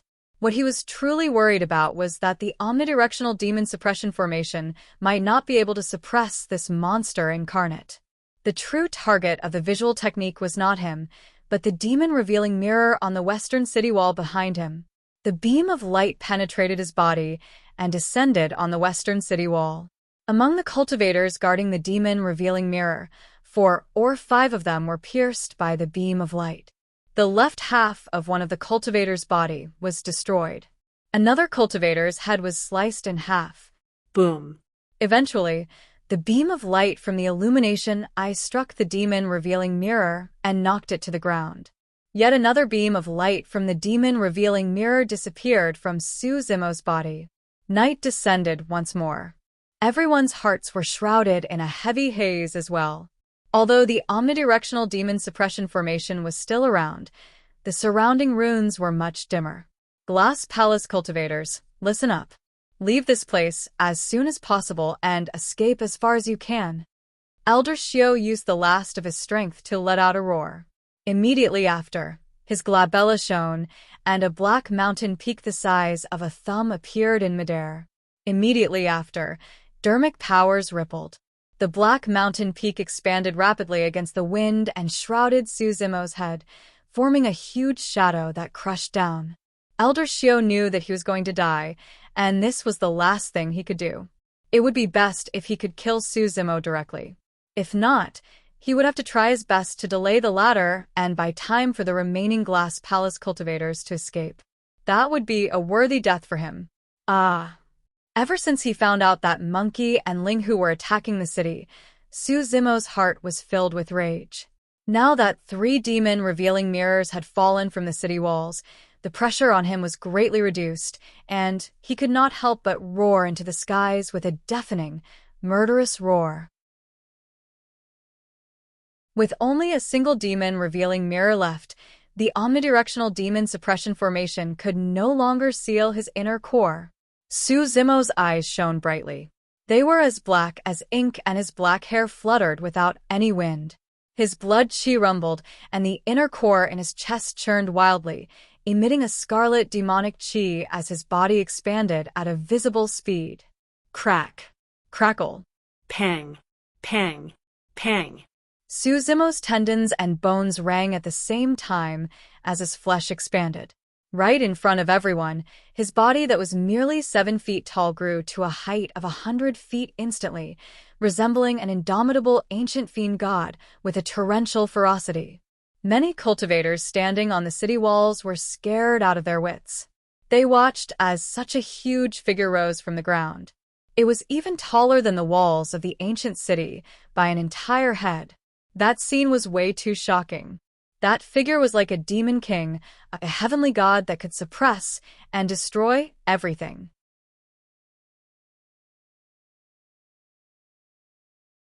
Chapter 661. His massive body was bulging with green veins popping out densely like spirit snakes crawling all over his body.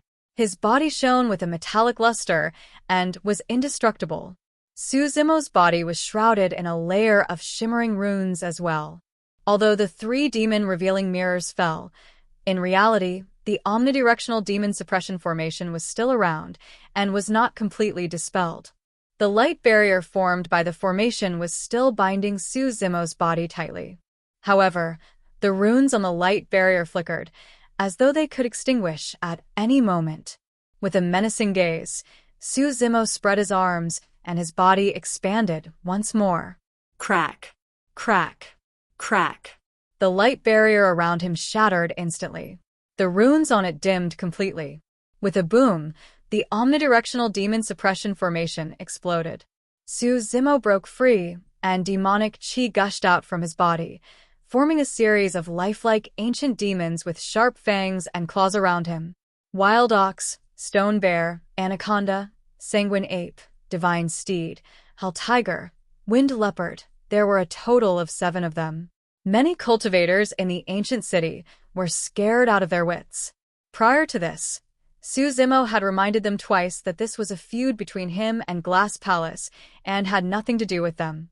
At that time, everyone thought that Suzumo was a joke.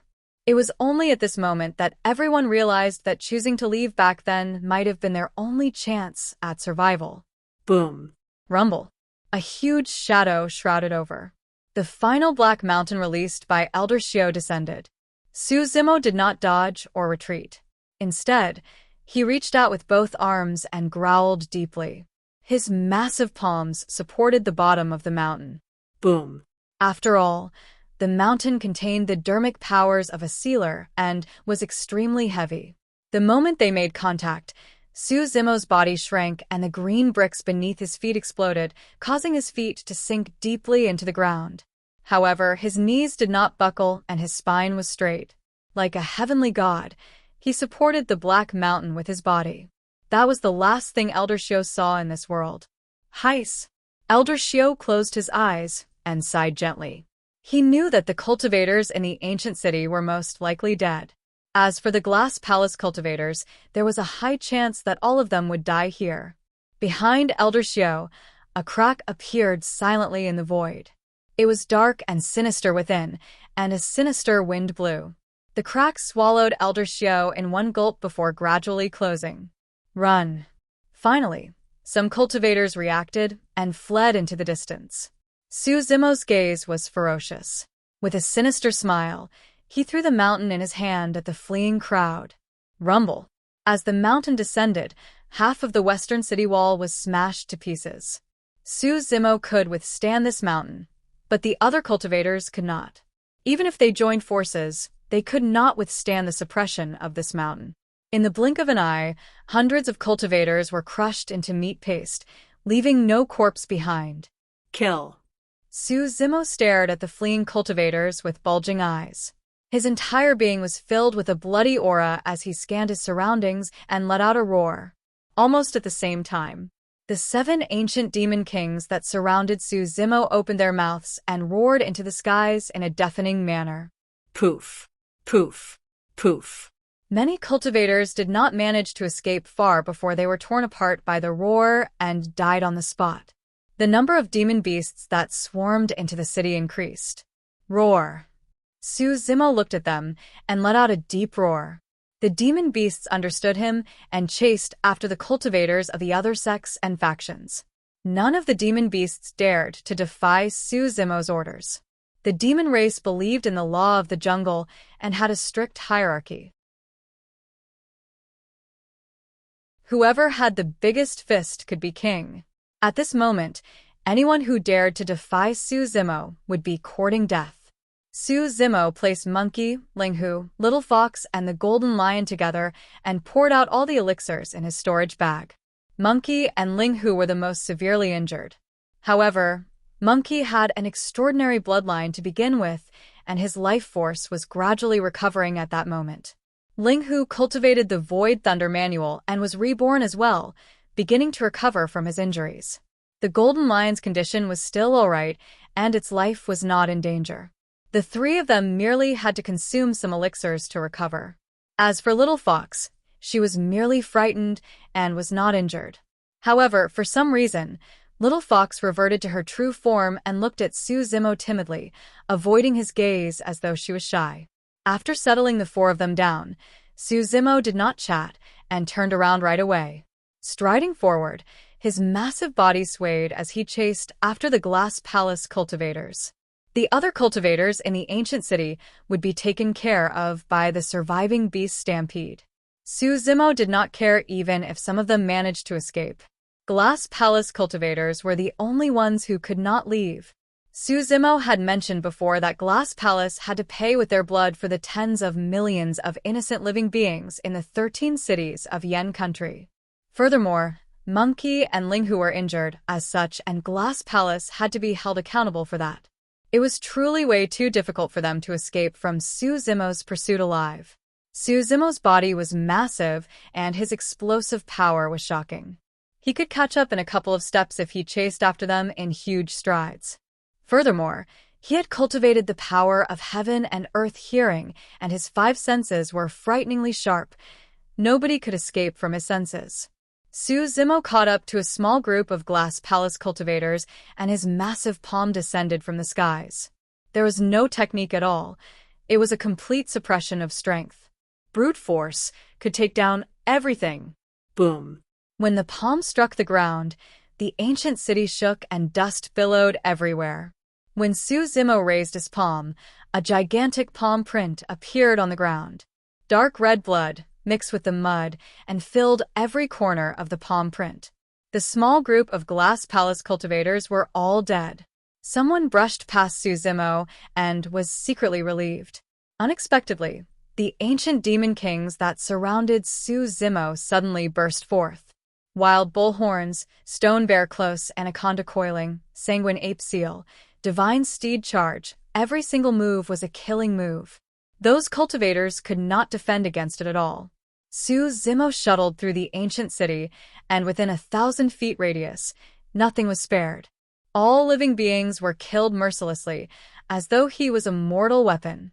Even if Glass Palace cultivators released their Jin Dan phenomenons, it was useless.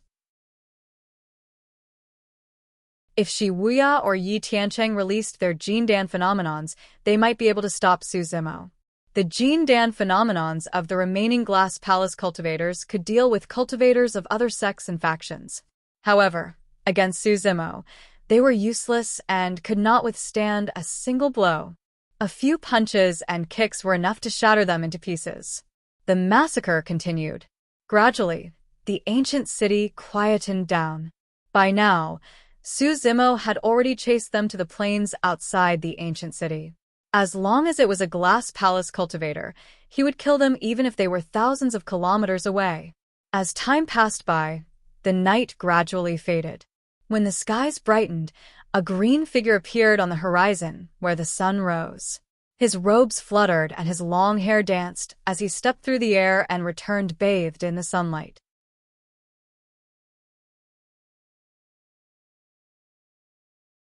Chapter 662. In a single night, the ancient city was destroyed. None of the 2,000-odd cultivators of Glass Palace, including the 6 sealers, survived. Tang Shuyuan stood on the city wall in a daze and surveyed the dilapidated ancient city that was filled with corpses and blood-stained with corpses in a daze. The ancient city was completely taken over by demon beasts. She was the only cultivator who was still alive. If not for the fact that Su Zimo handed her over to Monkey, Ling Hu, and the other demon beasts before he left, she would have been devoured by the other demon beasts a long time ago.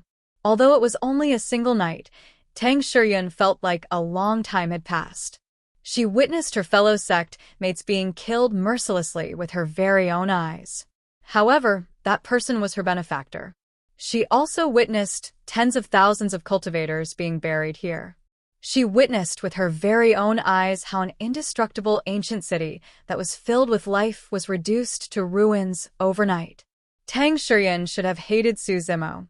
After all, he was the one who killed the cultivators of Southern Dual Sect personally and attracted a beast stampede that massacred more than half of the cultivators in the ancient city.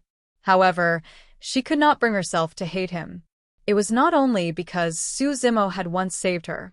More than that, it was also because deep in her heart, she could not tell who was right and who was wrong. Right then, that person returned, bathed in the sunlight. Monkey grinned, Ling Hu howled, the golden lion roared into the skies, and little fox gripped her fists excitedly. As Tang Shuyuan pondered, that person had already arrived on the city wall. Pursing her lips, Tang Shuyuan welcomed him with cupped fists. Thank you for sparing my life, fellow Taoist. I sigh, I'll be taking my leave now. She could already feel that she did not fit in with everything around her. She could not stay for long. Yes, Su Zimo said, although it's daytime now, there are many dangers in the ancient battlefield. If you're not in a hurry, you can rest here for a period of time. I'll escort you to the other gathering grounds. The reason for this period of time was to wait for Monkey, Ling Hu, and the other demons to recover from their injuries. Tang Shuyuan shook her head. She really didn't know how to get along with Su Zimo. Seeing this, Su Zimo did not force him to stay and said, "Be careful on the road." Tang Shuyuan nodded and left. Not long after she left the ancient city, she could not help but turn back to look at the green figure. It won't be long before news of what happened here spreads throughout the ancient battlefield. You have to be careful too. All right. A reply came from the ancient city. Tang Shuyuan sighed inwardly. She let go of the faint reluctance in her heart and sped away. On the city wall, Su Zimo's gaze swept past Monkey, the Ling Hu, the little fox, and the golden lion one by one. When he saw that the demons were recovering well, he could not hide the joy in his eyes and could not help but laugh. There was nothing more joyous than reuniting with an old friend. Between Su Zimo, Monkey, and the spirit tiger, there seemed to be countless things that they wanted to talk about that could never be finished. Su Zimo. Ignoring the injuries on his body, Monkey staggered over and punched Su Zimo's chest heavily with his long fists. Dong. Su Zimo did not dodge and took the hit head-on. The man and Monkey exchanged glances and burst into laughter. It was as though they had traveled back in time and returned to the days when they fought side by side in Song Lang mountain range. The golden lion was envious of their chemistry and relationship. It had already witnessed how strong and terrifying Su Zimo was and wanted to befriend him as well. However, it had only known Su Zimo for a couple of days after all. Prior to this, it was Su Zimo's mount and naturally could not compare to Monkey and the Ling Hu. Ling Hu closed in and shook his head, smiling. Boss has just condensed his inner core and can speak in human language. The first thing he said was your name. Su Zimo was touched when he heard that. Prior to this, be it Monkey or Ling Hu, neither of them had condensed their inner cores and could not speak in human language. The communication between them was mostly a series of roars. To think that the first thing Monkey learned was to call his name. It had been more than 20 years. Monkey had changed quite a bit. The only thing that did not change was the wildness in its body, the arrogance in its eyes, and its feelings for Su Zimo. Ling Hu said smugly, after I could take on human form, I gave myself a name so that it would be easier for me to roam the world in the future. Monkey pouted its lips in disdain. Linghu perked up and took a deep breath, shouting solemnly, "My name is Hubatian!" Exclamation point. Little Fox could not help but burst into laughter. Su Zimo could not help but laugh as well. Linghu panicked the moment he saw that. "What's wrong? What's wrong with that name?" "Disgusting." Monkey spat and attacked Linghu mercilessly. Linghu glared and straightened his neck, retorting with a flushed face, "How is it disgusting? That's such a good name. It's so domineering that it's rare in this world." Su Zimo laughed. "That's a tacky name. However, it suits your aura quite well. You guys are just jealous of me." Linghu's face darkened, and he grit his teeth in anger. His body shuddered, and his wounds tore open. "What about you? Didn't you give yourself a name?" Su Zimo turned to look at Monkey. Monkey pouted its lips and raised its head in disdain. "I'm me, and I don't need a name. From this day forth, I want to be the strongest monkey demon in this world. When others talk about monkey demons, the first thing they think of is me." Su Zimo nodded. That was true domineering. Monkey's ambitions had never been small. Back in Songlang Mountain Range, he had always wanted to be the demon king of Songlang Mountain Range. Reality had proven that Monkey had the capabilities as well. His bloodline was extremely unusual. On the city walls, Su Zimo witnessed Monkey's berserk battle. A secret skill that could activate the power of one's bloodline was definitely a legacy that only an extremely rare and powerful race would possess. Su Zimo recalled something else. In Tianhuang mainland, apart from him, Monkey was the only one who knew a section of the mystic classic of the 12 demon kings of the Great Wilderness, the Tendon's Transformation section. The most likely possibility was that Daiyu imparted it personally. The fact that Daiyu imparted it to him was proof that Monkey had a huge background. Su Zimo asked, "Where did you guys go after leaving Misty Peak? How did you enter the ancient battlefield and find your way here?" "When we heard that your whereabouts were unknown, Boss couldn't stay on Misty Peak any longer," Linghu said. Later on, "Boss insisted on heading down the mountain to look for you, and I left as well. Without you, there was no point for the two of us to stay on Misty Peak. Initially, that silly bird wanted to sneak out with us as well. However, it was caught red-handed by that old immortal crane and had no choice but to stay on Misty Peak." At the mention of the silly bird, Linghu's eyes revealed a look of longing and melancholy for once. "I wonder how that silly bird is now, and if it has formed an inner core." The silly bird that Linghu was referring to as the child of the immortal crane on Misty Peak. Linghu had spent the longest time with Little Crane and naturally had a deep relationship with it.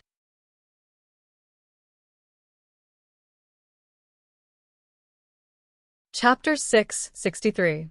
The last time Su Zimo saw Little Crane was during the battle at Misty Peak.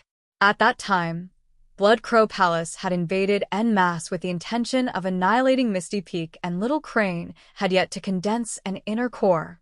However, Su Zimo believed that with the guidance of the old immortal crane, it shouldn't be an issue for Little Crane to condense an inner core within 20 years.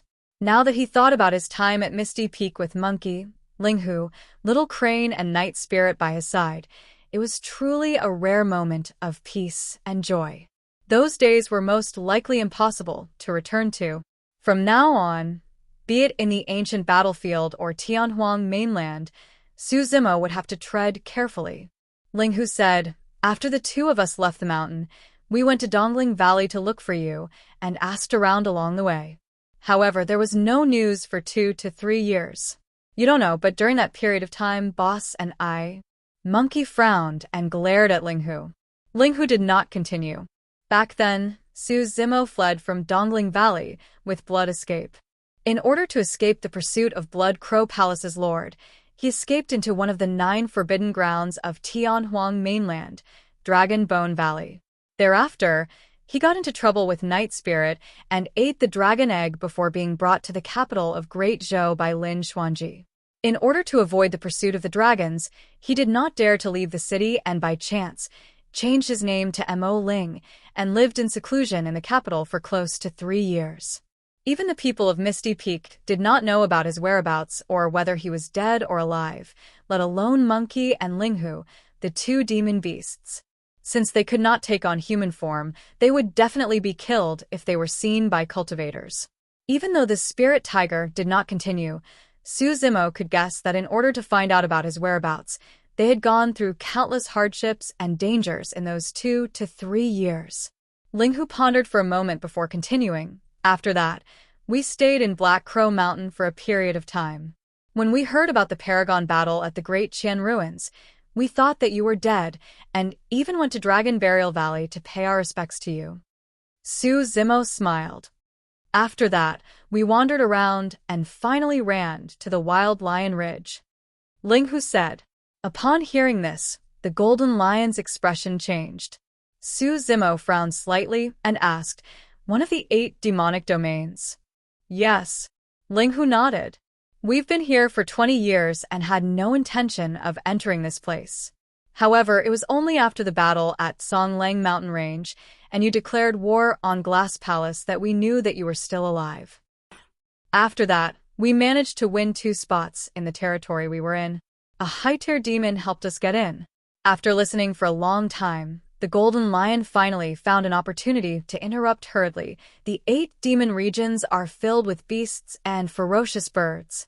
It's dangerous everywhere, and there are even grand demons and old demons.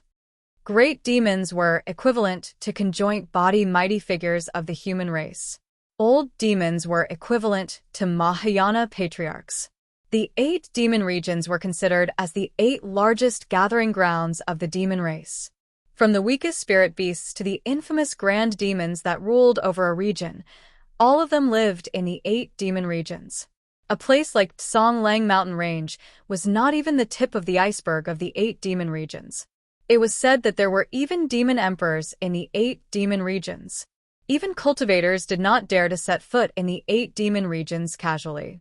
The Golden Lion said, the fights between the various territories are extremely intense for the sake of fighting for territory and the position of territorial lord.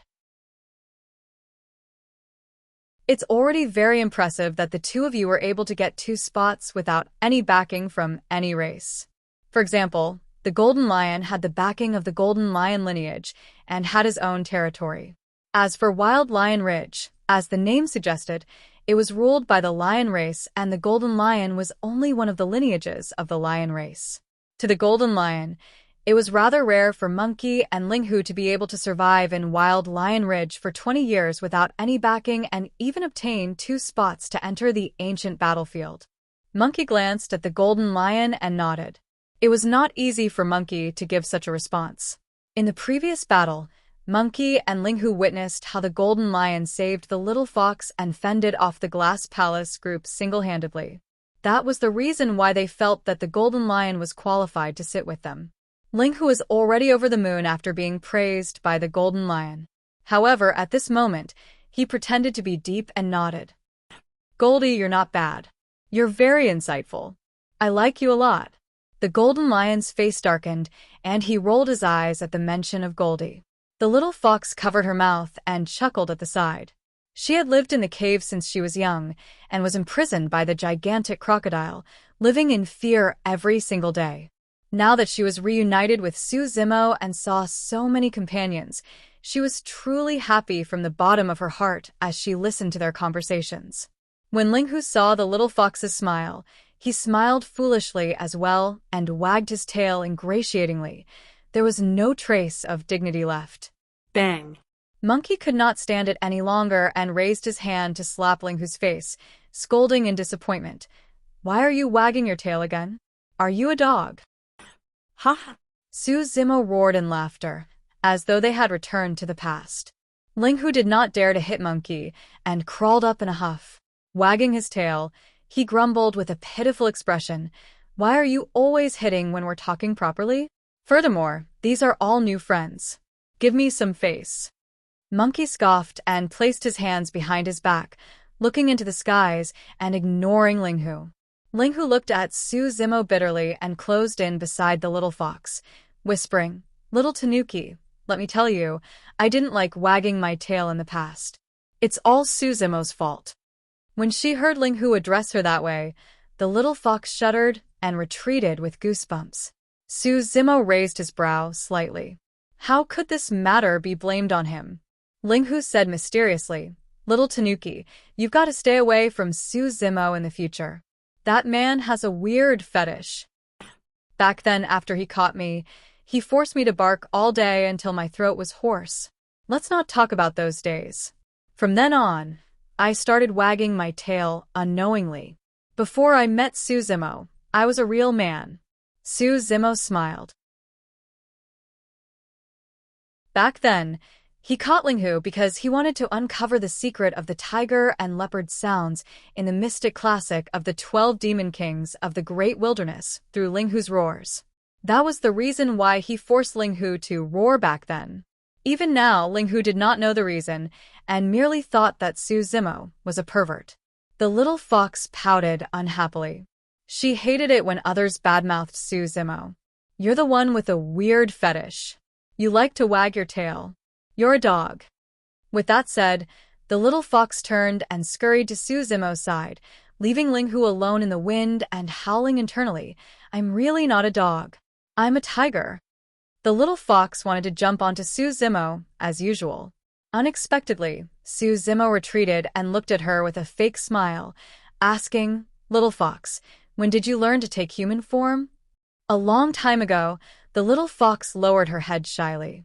Then, with a shake of her body, she transformed back into the devastatingly beautiful young girl wrapped in a thin red veil. She bowed toward Su Zimo and said gently, "Greetings, young master." Drip, drip. A strange sound came from the side. Ling Hu's eyes were fixed, and his mouth was agape as saliva dripped all over the ground.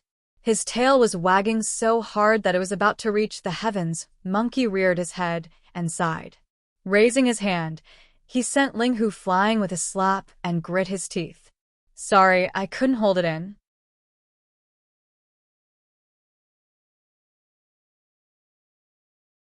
Chapter 664.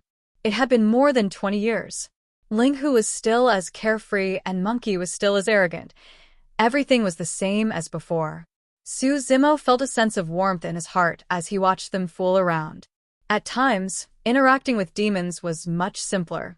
There was no scheming or scheming. However, the human heart was much more complicated. Everything was much simpler after Monkey and Ling Hu entered the ancient battlefield. Just like how Glass Palace predicted that Su Zimo would come knocking, they thought of the same thing and subdued the demons to launch a beast stampede. Little Fox had the same idea as well. Regretfully, there was no news of Mingzhen at all. "You guys recuperate here first.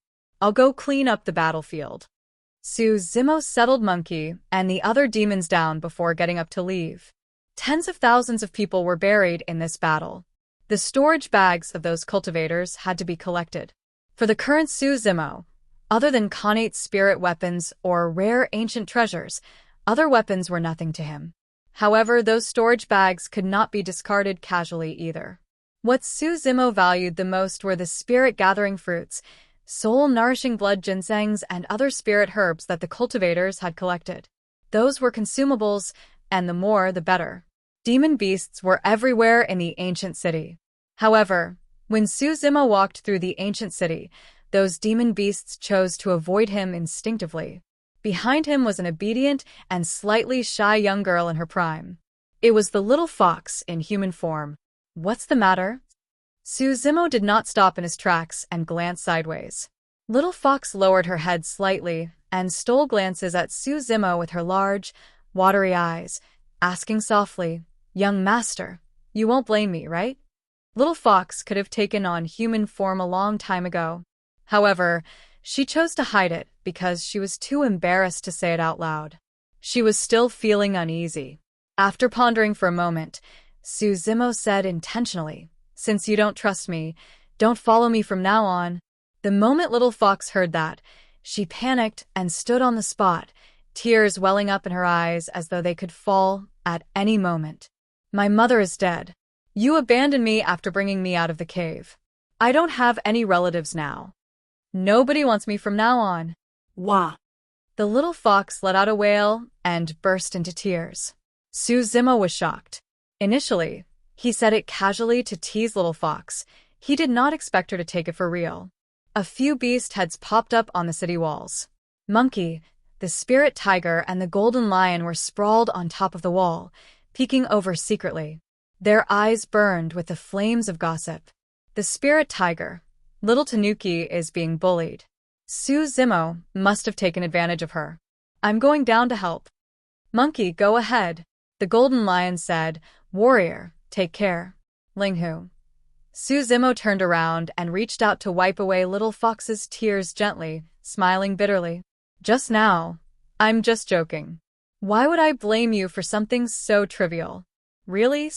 Little Fox stopped crying and tilted her head slightly, asking in disbelief. Absolutely. You won't chase me away from now on? No. Thank you, young master.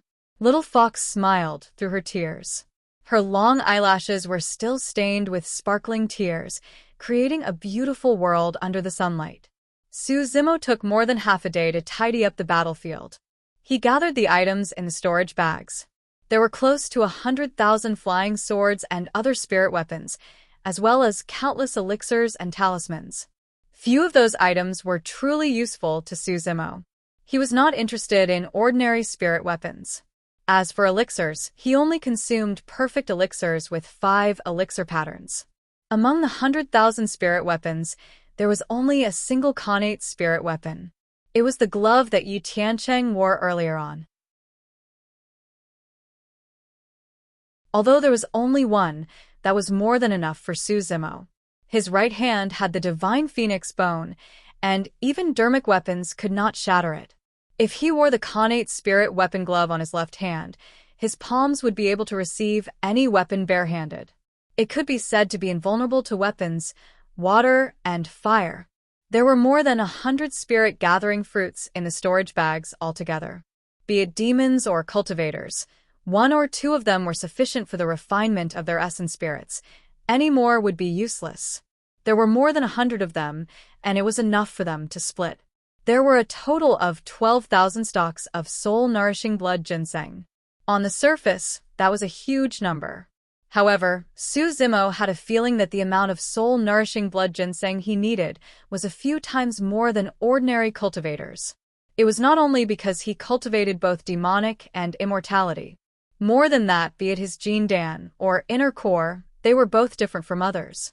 Furthermore, Monkey, Linghu, and the other demons had to consume soul-nourishing blood ginseng to break through to the nascent soul realm. Therefore, Zimo had to collect as many soul-nourishing blood ginseng as possible in the ancient battlefield. 10 days later, Monkey's bloodline was extremely strong. After cultivating the Void Thunder Manual, Linghu's bloodline contained the power of thunder.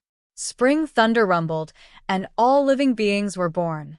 To begin with, thunder contained the power of life. Although the monkey and the spirit tiger were the most severely injured, their injuries were mostly healed in the span of 10 days.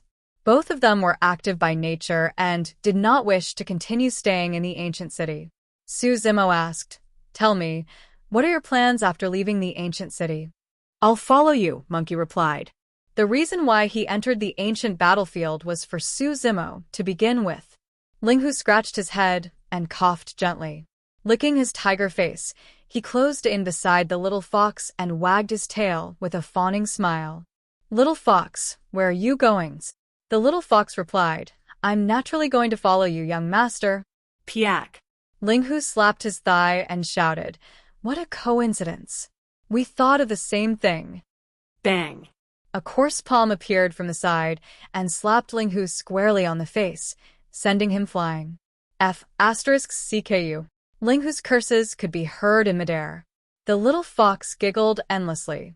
Zimo turned to the golden lion and asked, "What about you? If you want to leave, I'll give you some spirit-gathering fruits and soul-nourishing blood ginseng." The golden lion replied, "I don't have anywhere to go either." After pondering for a moment, the golden lion hesitated for a moment. "If you don't mind, I can be your mount." He had already witnessed Zimo's strength in the battle in the ancient city.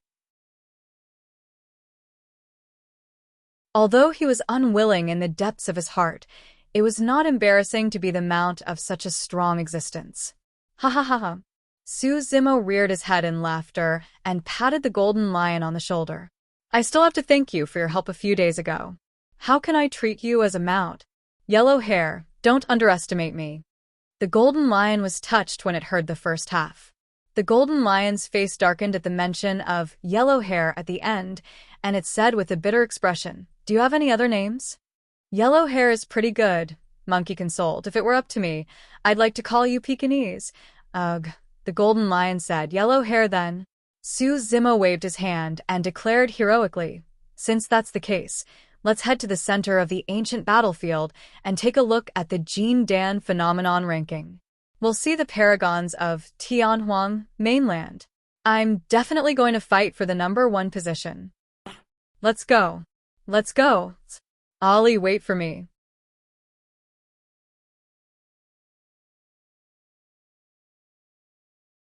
Chapter 665. Su Zimo, Monkey, Linghu, Little Fox and the Golden Lion headed towards the center of the ancient battlefield. The fight for the Jin Dan phenomenon ranking would take place half a year later. The location was at the center of the ancient battlefield, Myriad Phenomenon City. Su Zimo did not know if Xiaoning would enter this place this time round. He did not know Ming Zhen's whereabouts either. However, the most likely place to meet the two of them was Myriad Phenomenon City. That was because every cultivator who entered the ancient battlefield would try their best to rush to Myriad Phenomenon City. Even cultivators who knew their limits and would not fight for a spot on the Jin Dan phenomenon ranking would rush over to witness the glory of the paragons of Tianhuang mainland and the clash of the ancient phenomenons. Nobody would miss out on a battle as such that happened only once in 100 years.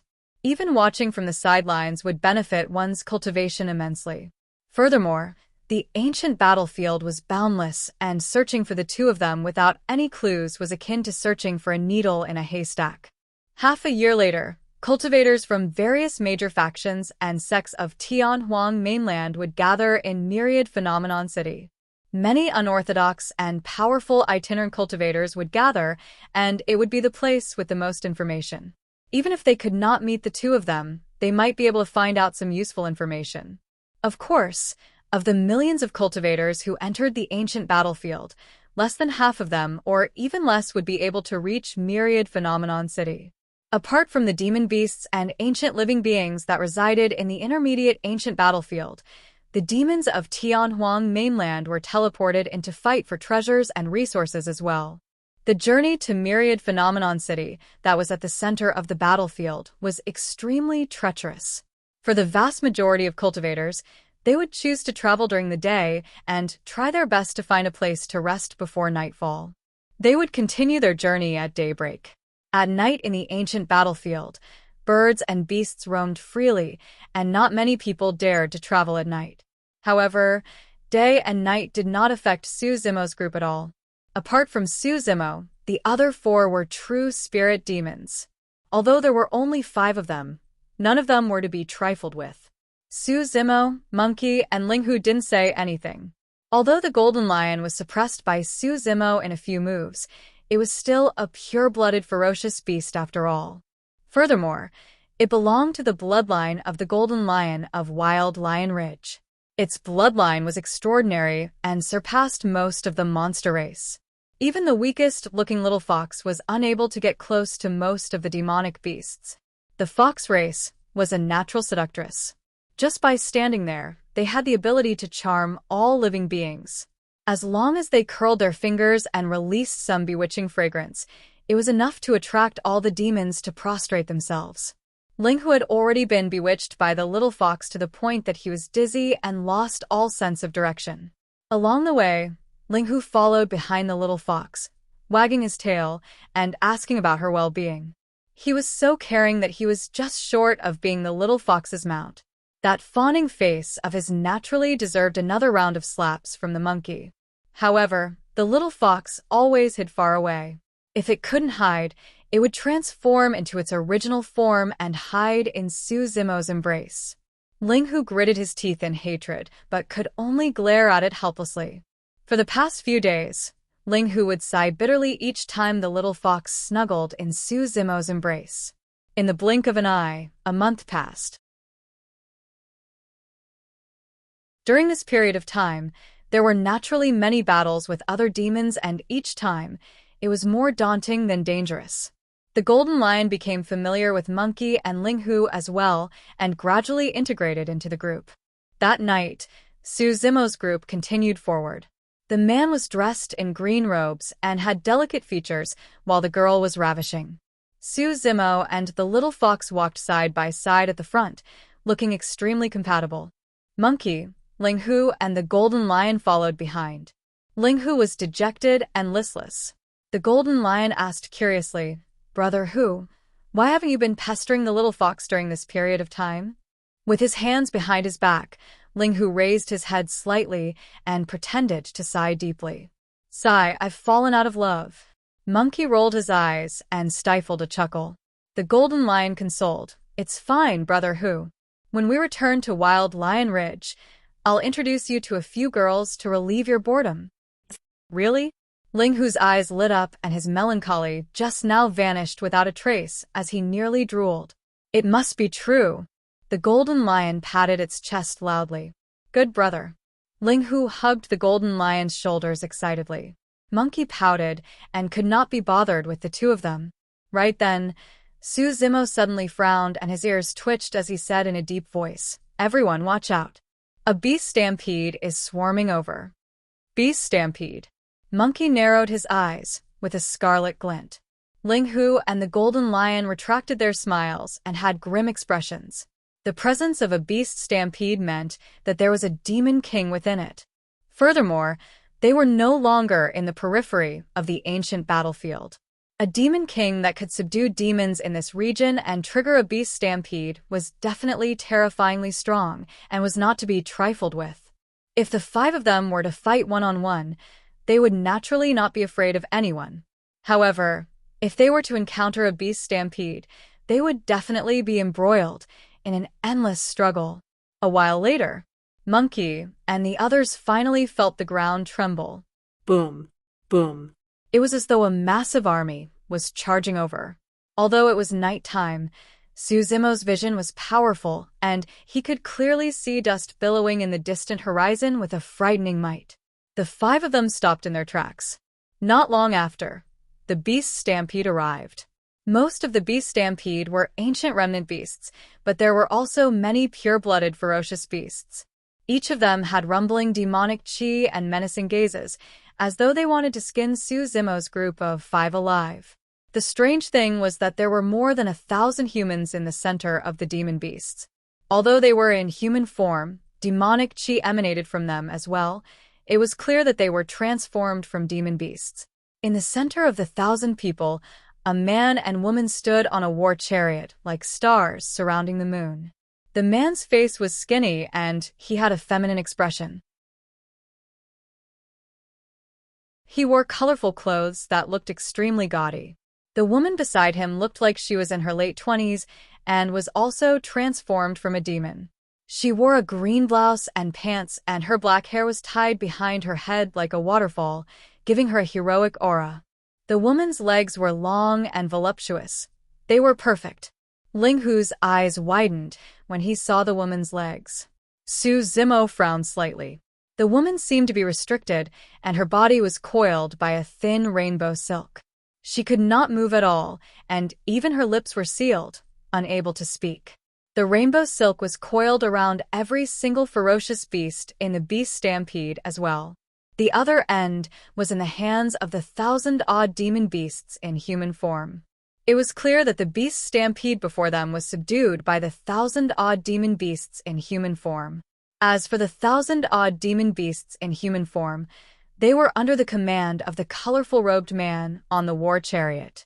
The colorful-robed man was the demon king of this beast stampede. After catching sight of Su Zimo's group, the long-legged woman on the war chariot seemed extremely agitated and whimpered nonstop with an indescribable expression in her eyes.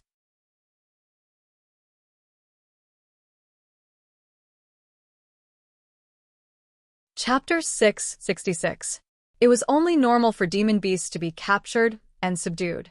Although they vaguely understood that the long-legged woman was seeking help from them, Suzumo and the others could not possibly take the initiative to interfere in something as such. In the forest, the strong preyed on the weak, and there was no logic to speak of. Furthermore, this was the ancient battlefield. Suzumo retracted his gaze. The long-legged woman had not given up and was shouting with all her might. However, she could only make whimpering sounds. The colorful-robed man smiled. "Stop arguing. Those demon beasts can't even protect themselves. How can they come to save you? If you're obedient, I won't make things difficult for you." Roar. Among the 1,000-odd people, a man's expression changed, and he suddenly let go of the thread in his hands. An ancient remnant beast roared and charged out. In the blink of an eye, it had already arrived before Suzumo. The ancient remnant beast had a menacing gaze and opened its mouth, emitting a stench. Suzumo's expression was unchanged. He only struck when the demon beast was right in front of him. He did not use any special moves. He simply extended his palm and landed a heavy slap on the face of the ancient remnant beast. Bang. The ancient remnant beast's gigantic body was sent flying. By the time it landed on the ground, it was already dead. Although the surface of its head was intact, the inside was shattered by Suzumo's palm strike. It was clean and neat. The colorful-robed man narrowed his eyes. There were way too many cultivators in the ancient battlefield who could kill ancient remnant beasts. However, there were extremely few people who could do it so casually. "Do you have a death wish?" Monkey was the first to lose it as a scarlet light flashed in his eyes. Channeling his blood chi, he transformed into his true form and stomped his gigantic feet heavily. There was a boom, and the ground quaked. Monkey had a prideful expression and glared at the colorful-robed man with a ferocious gaze. As long as Suzumo gave the order, he would be the first to charge out. Monkey did not care who the other party was or what the situation was before him. Anyone who provoked him would fight. Roar. Roar. The golden lion and Linghu growled at the same time. The bones in their bodies crackled, and their bodies trembled as they transformed into their true forms. To the demon race, only by transforming into their true forms could they unleash their peak combat strength. Suzumo's gaze was cold as he shielded the little fox behind him. His blood chi was strong and strong, surging into the skies like a blazing furnace. Seeing this, the long-legged woman was extremely excited. On the other hand, the colorful-robed man's pupils constricted as his expression turned grave. In his eyes, although the auras of the monkey, tiger, and lion were powerful and dense with demonic chi, they did not make him feel threatened. However, he sensed a trace of danger from this green-robed man. Extremely dangerous. This person's vitality was too strong. The colorful-robed man had a premonition that even though he could kill the 5 of them with the help of the beast stampede, he would suffer heavy losses. The colorful-robed man's expression was uncertain as he weighed the gains and losses in his heart. On the other side, Suzumo did not take the initiative to attack. After all, there was no deep feud between them. Furthermore, he could sense that the colorful-robed man had a powerful background and was even protected by the beast stampede. It was naturally for the best if they could avoid this battle. Of course, Suzumo was fearless as well. At that moment, most of his attention was on the long-legged woman beside the colorful-robed man. For some reason, Suzumo felt that the long-legged woman's gaze was familiar. However, he recalled carefully and was certain that he had never seen this woman before. The other party seems to be from the poison spider race and is from the Thousand Spider Sand Dune, one of the 8 demon regions. The demon king of the beast stampede, the colorful-robed man, is most likely a rainbow wolf spider, the royal race of the colored spiders. The golden lion had a grim expression as he whispered, "Everyone, be careful. These spiders are extremely poisonous." It's said that the webs of rainbow wolf spiders are laced with poison, and once trapped, it won't be long before you turn into pus. Suzumo nodded to himself. Indeed, The intermediate ancient battlefield was a gathering of paragons and demons. In just a short month, they had already encountered demon beasts from 2 demon regions. Foo-foo. Suddenly, the colorful-robed man chuckled and declared, "Golden Lion, you guys should be from the Wild Lion Ridge, right?" "You're right. My true form is a rainbow wolf spider from the Thousand Spider Sand Dune. Since we're fellow Taoists from the Wild Lion Ridge, there's no need for us to fight." The colorful-robed man weighed the pros and cons and did not choose to attack. His goal was to fight for the resources of the ancient battlefield, such as the soul-nourishing blood ginseng and treasures.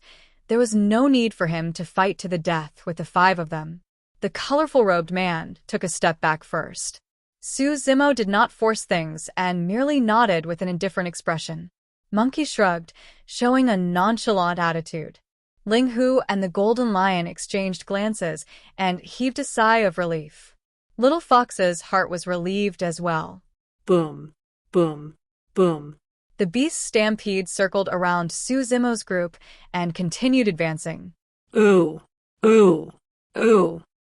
On the war chariot, the long-legged woman shouted repeatedly with an anxious expression. Noisy.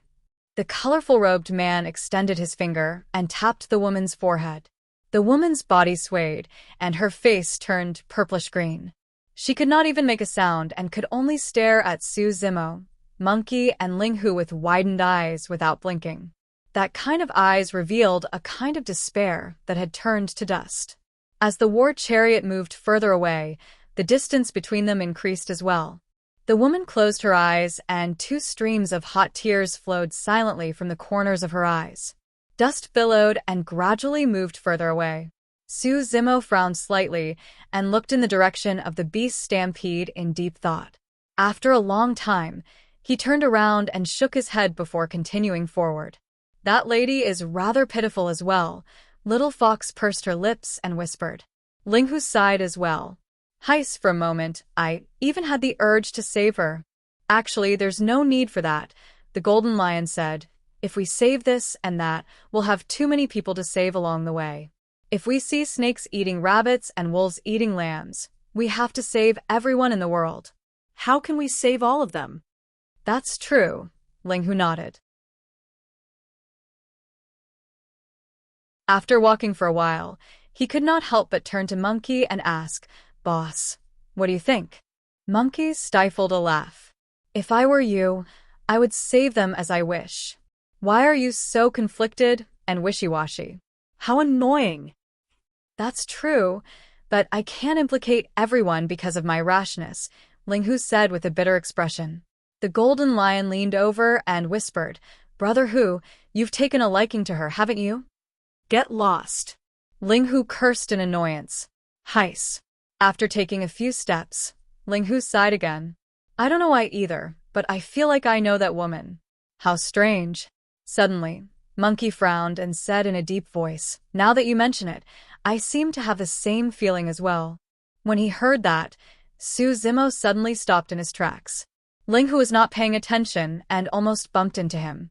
Su Zimo turned around slowly, with a cold glint in his eyes.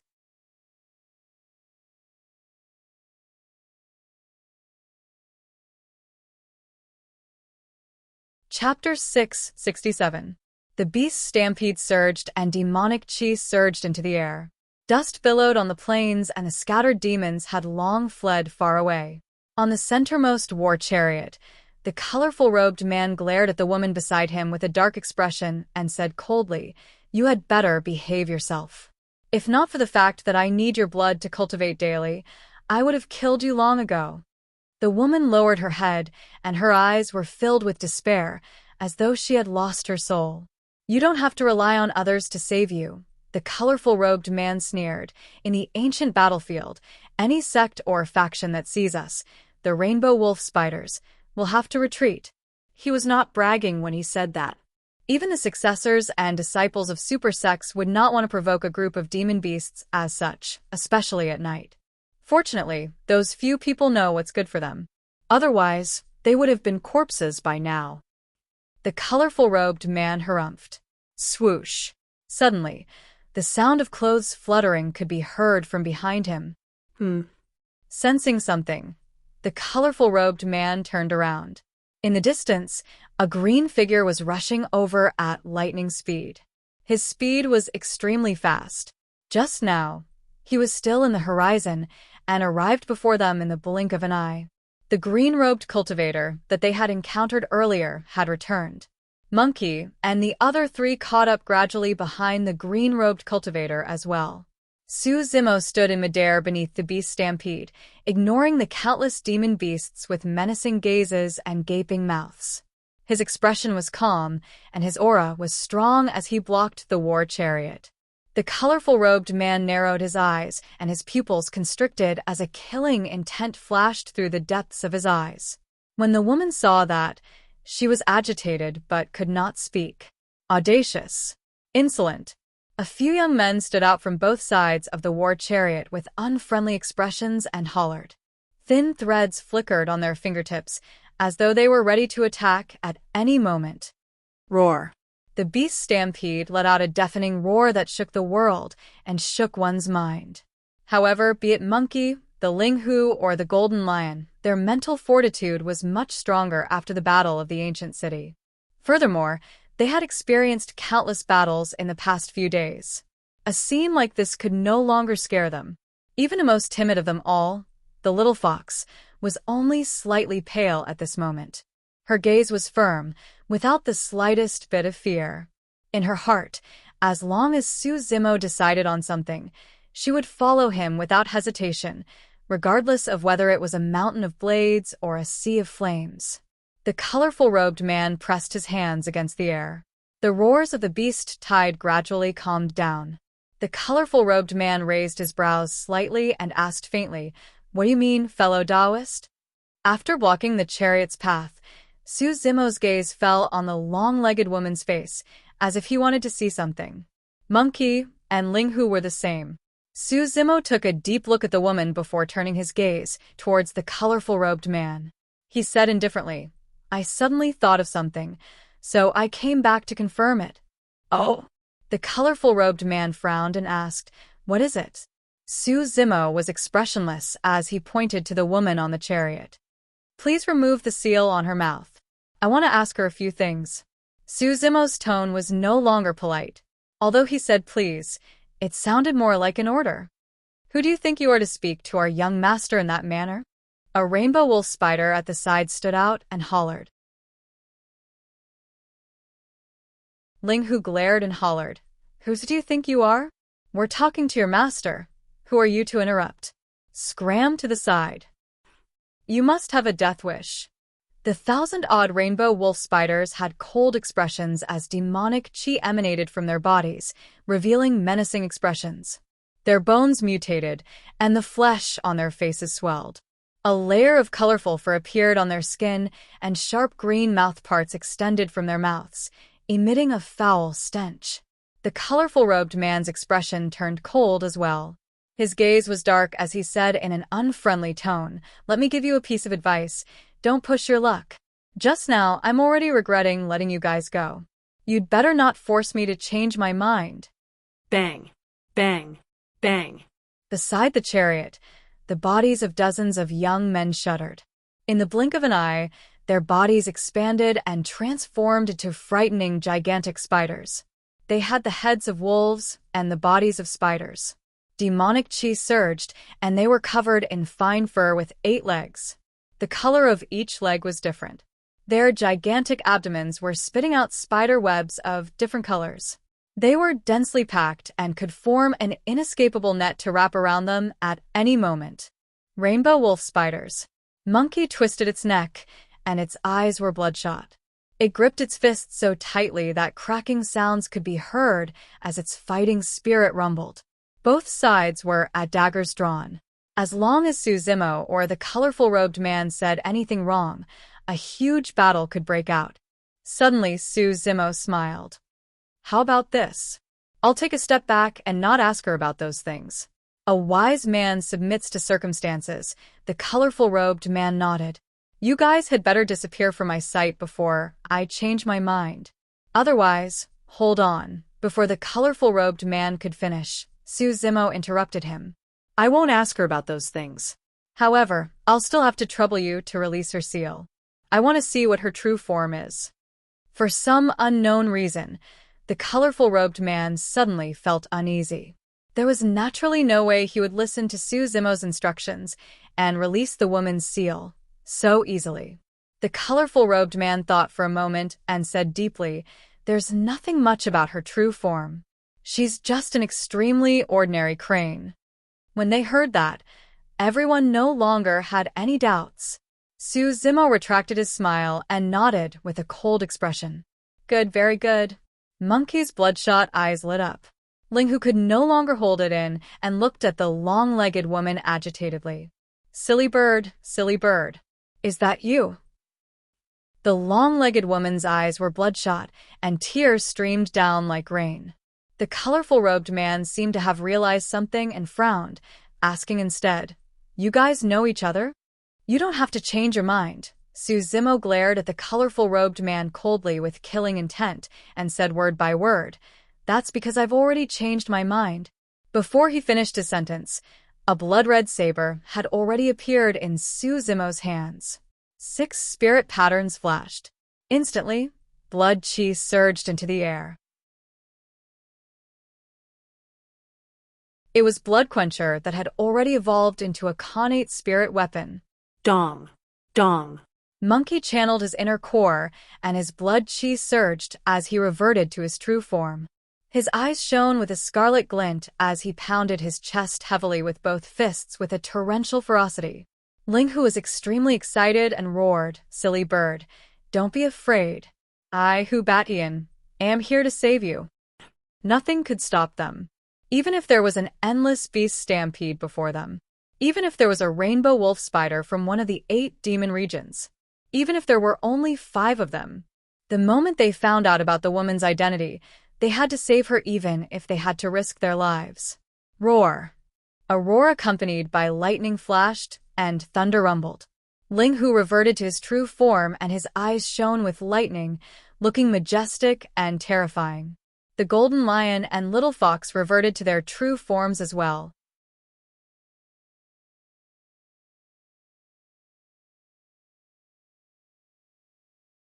Chapter 668. Kill. Su Zimo hollered and gripped Blood Quencher tightly with both hands. His blood chi rumbled as he descended from the skies and slashed down heavily at the colorful-robed man. The blood beam expanded and extended 100 feet. The momentum and killing intent of that slash was so strong that it seemed as though it wanted to rip the voids apart. The colorful-robed man's expression changed slightly. He could sense the power contained within that slash. He would definitely be at a disadvantage if he took it head-on. The colorful-robed man tapped his feet gently and dodged to the side with an extremely agile movement technique. The blood beam descended and slashed the war chariot heavily. With a loud boom, the terrifying power shattered the war chariot into pieces. His green robes fluttered. Before the war chariot shattered, Su Zimo had already reached out and saved the woman. Blood Quencher swayed continuously on the woman's body with a flash of saber light. Although Blood Quencher's body was massive, it was as smooth as water in Su Zimo's hands. It severed all the spider silk on the woman's body without harming her at all. Su Zimo gripped the woman's wrist and circulated his inner core. Rich demonic chi surged into her body, and before long, he discovered a few seals within the woman's body. Demonic chi surged and gushed over like a tsunami. Bang. Bang. Bang. The woman's body shuddered gently, and the seals were removed. She reverted to her true form with a red on her head and spread her wings, crying loudly. It was Little Crane from Misty Peak. Little Crane was slightly different from ordinary cranes. Ordinary cranes were snow-white in color, but Little Crane's body was slightly green and was extremely recognizable. Su Zimo could clearly sense that Little Crane's blood chi was deteriorating badly. Although she could revert to her true form, she was powerless to fight. "You guys protect her. I'll go kill those spiders," Su Zimo said with a cold and murderous expression. Monkey, Linghu, and the golden lion surrounded Little Crane and Fox swiftly, protecting them in a circle as they clashed violently against the incoming beast stampede. Rustle, rustle. Sand and gravel flew everywhere. A large centipede that was dozens of feet long dashed over, its entire body red. His 100 legs were as sharp as blades as he sliced across the sand and rocks, causing sparks to fly everywhere. He was filled with demonic chi and gave off a nauseating stench. Just as the centipede pounced on him, Linghu leaped up and opened his bloody mouth. Reaching out with his tiger claws, he pressed down on the centipede's body and bit down viciously on its neck. Crack! Linghu's powerful bite directly snapped the centipede's neck. As soon as the poisonous demonic aura reached them, it was completely purified by the lightning flashing on Linghu's body. Roar! The energy and blood in the golden lion's body surged as it let out a deafening roar. Waves of air billowed, and a visible ripple appeared. The golden lion's roar caused a wolf that had just charged forward to bleed from all 7 orifices of its head, and it died on the spot. Among the 100 beasts, the lion's roar contained a powerful explosive force, firm and fierce. In fact, it could even subdue evil demons. In the ancient era, a mighty figure of the Buddhist monasteries comprehended a secret skill of sound in a fight against the lion race. It was the current lion roar of the Buddhist monasteries. The other ancient remnant beasts were stunned for a moment. Before they could react, the golden lion lunged forward and bit all of them to death. Whoosh, whoosh, whoosh. A earth dragon that was more than 100 feet long and as thick as a water bucket shook its head and tail, charging towards Monkey with a ferocious gaze. Earth dragons were not dragons and resembled lizards. They were a branch of the crocodile race and possessed a trace of the bloodline of dragons. They were extremely strong and were covered in scales that were invulnerable to weapons, fire, and water. Even perfect-grade spirit weapons could not penetrate the defenses of earth dragons. The greatest weakness of earth dragons was their abdomen. That was the only part of their bodies that was not covered by scales. However, earth dragons were extremely smart. Even with their inner cores, they rarely flew in the air and would stick close to the ground most of the time, not giving their enemies any chance. Dust billowed as the earth dragon charged forward. Opening its gigantic mouth that was filled with fangs, it bit towards Monkey's calf. If that bite connected, Monkey's calf would definitely be snapped. At the same time, a heaven-devouring mastiff seized the opportunity and lunged forward from the side. Opening its bloodied mouth, it leaped and bit towards Monkey's throat with a devouring might. Monkey roared furiously and raised its leg the moment the earth dragon bit down. Snap! The earth dragon missed. Monkey had just raised its leg and stomped down fiercely. Boom! The gigantic leg stomped down heavily on the earth dragon's head, and a terrifying power was injected. The earth dragon's head sank into the ground and was crushed by Monkey. On the other side, Monkey reached out with both arms and grabbed the heaven-devouring mastiff's jaw. Ugh! A scarlet glint shone in Monkey's eyes, and his arms swelled instantly. His muscles bulged and knotted like the roots of an ancient tree, tough and powerful. Die! Monkey roared and exerted strength with both arms, grabbing the heaven-devouring mastiff's jaw and yanking it to both sides. Shing! A blood mist spewed out. Countless organs scattered, and the stench of blood filled the air. The heaven-devouring mastiff was torn into 2 by Monkey's bare hands. Monkey was drenched in blood and tossed the broken corpse of the heaven-devouring mastiff to the side casually. With a torrential ferocity, he swung his gigantic fists and crushed another incoming ferocious beast. Although the little fox was protected in the middle by Monkey and the others, she was not idle. An ancient gigantic elephant charged over with a massive body that was comparable to a mountain. With a frightening aura, it swung its gigantic trunk, as though it could sweep down the stars and the skies. The power of the gigantic elephant was the most terrifying and could even match up to dragons. That was the origin of the power of the dragon elephant. If the ancient gigantic elephant charged over, the formation formed by Monkey, the Linghu and Golden Lion would most likely be destroyed instantly. The little fox glared at the eyes of the ancient gigantic elephant with a demonic glint in her beautiful eyes. Gradually, the ancient gigantic elephant's speed slowed down, and it went into a daze. The little fox opened her mouth slightly and spat out a misty fragrance. As the fragrance wafted over, the ancient mammoth's eyes were filled with bewilderment. "Go, stop them." The little fox's voice sounded. As though it had lost its soul, the ancient gigantic elephant obeyed the little fox's orders. Swinging its thick trunk, it turned and charged into the beast's stampede for a massacre. The trunk was like an ancient divine whip, and any living being that was struck would definitely have their tendons snapped and their bones snapped. Its massive body crushed everything in its path, and some of the demon beasts that could not dodge in time were severely injured and spat out blood. A hint of chaos appeared in the beast stampede. However, that chaos was nothing more than a small wave in the tides compared to the torrential beast stampede that disappeared in the blink of an eye. Although the ancient gigantic elephant was extremely strong, it could not withstand the impact of the beast stampede and was drowned by the endless beast stampede in the blink of an eye, leaving only a skeleton behind. As for Monkey, the Linghu, and Golden Lion, their situation was not optimistic either.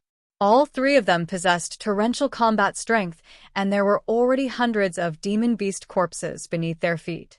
However, the beast stampede was endless and charged relentlessly. Inevitably, wounds appeared on the bodies of the three of them, and fresh blood flowed. There was no way out for them in this battle. In reality, Suzimo had already held back all the rainbow wolf spiders. Otherwise, Monkey and the other two's defenses would have been broken long ago with the addition of the rainbow wolf spiders. On the other side, Suzimo took on the beast stampede alone and blocked all the rainbow wolf spiders on one side. The battle was even more intense. End of chapter.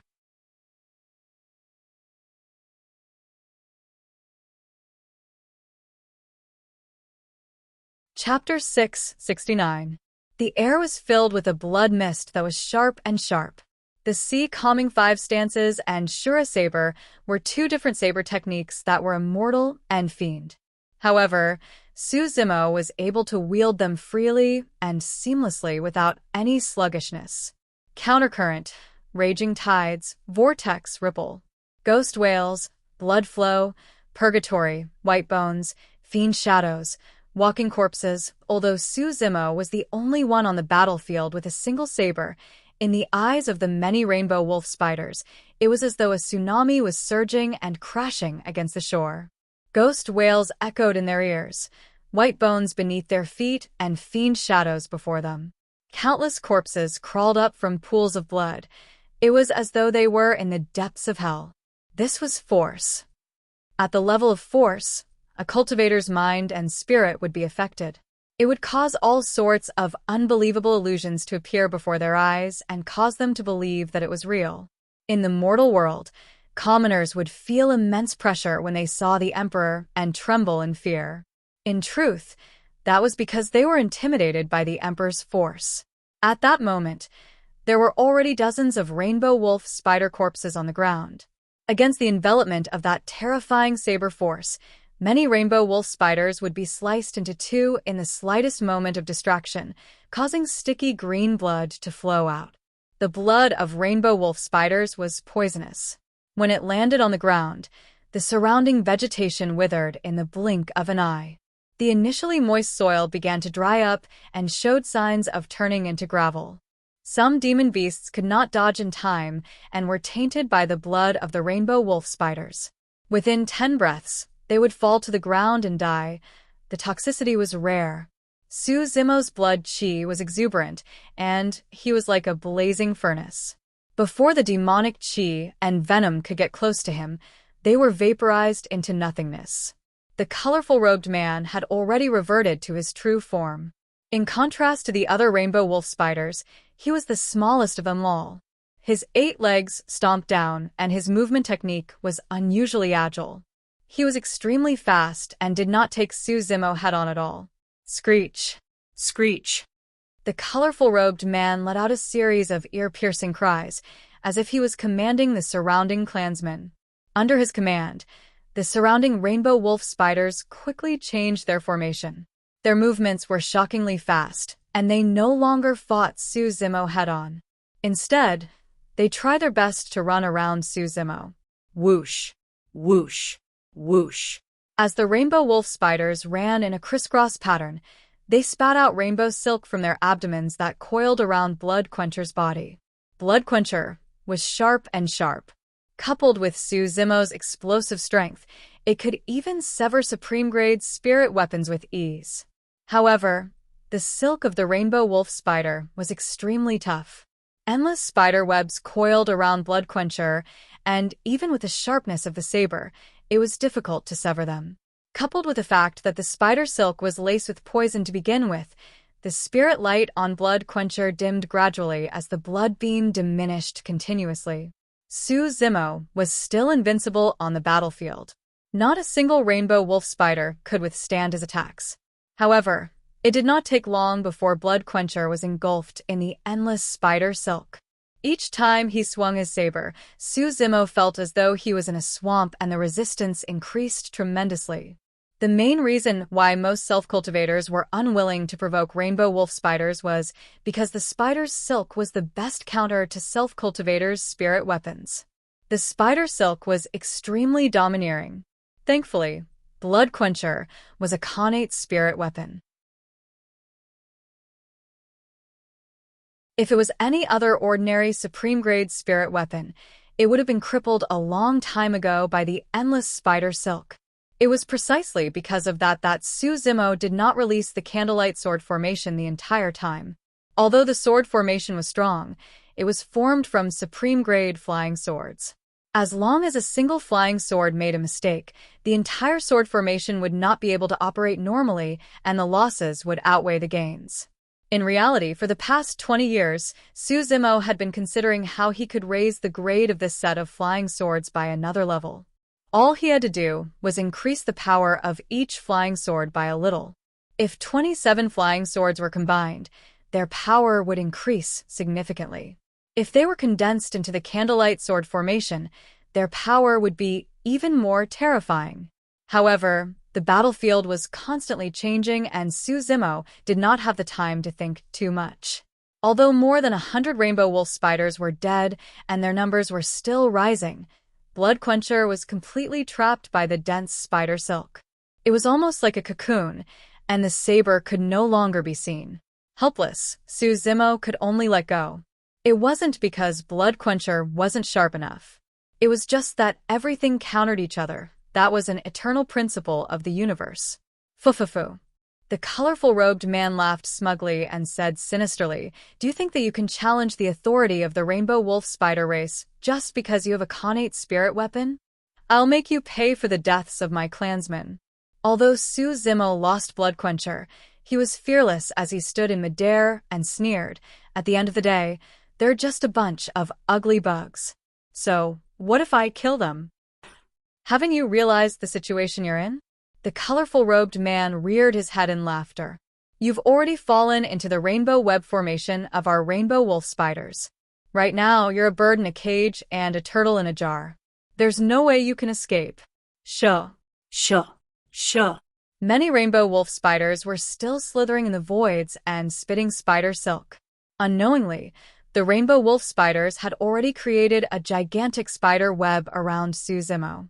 The endless spider silk coiled around him in an impenetrable manner. However, the layer of spider web was still getting thicker. He was completely isolated from the outside world. There was no air or spirit chi. It was completely sealed, and he could not draw any energy from the outside world. Suzumo frowned slightly. Given his strength, he could rip apart a single strand of spider silk with ease even without the help of any weapons. However, when there were hundreds, thousands, or even tens of thousands of strands of spider silk coiling together, it would form an inescapable net. The more he struggled, the deeper he would sink. I can sense that your blood chi is extremely strong and exuberant with a boundless life essence. The rainbow wolf spider laughed menacingly. Don't worry, I won't kill you directly. I'll rear you, and devour your blood bit by bit. He he he, I believe that your blood will definitely be delicious. Su Zimo's gaze was cold as he remarked icily, You want to drink my blood? I'm afraid you won't be able to do so. Retract the web, the colorful robed man hollered. Creak, creak, creak. The gigantic spider web squirmed and began to shrink. The spider web looked colorful, but it was filled with murderous intent and was laced with deadly poison. A rich, scarlet demonic chi emanated from Su Zimo's body. However, when it was enveloped by the rainbow web, the demonic chi sizzled. Interesting, Su Zimo's gaze flickered as he murmured softly. Although he had only cultivated the core formation section of the mystic classic of the 12 demon kings of the great wilderness, his demonic chi could defend against most injuries. To think that the rainbow wolf spider's web would be able to erode his demonic chi, a race that could dominate an entire demon region, was definitely not to be underestimated. However, just like how the rainbow web countered Blood Quencher, everything in the world countered each other.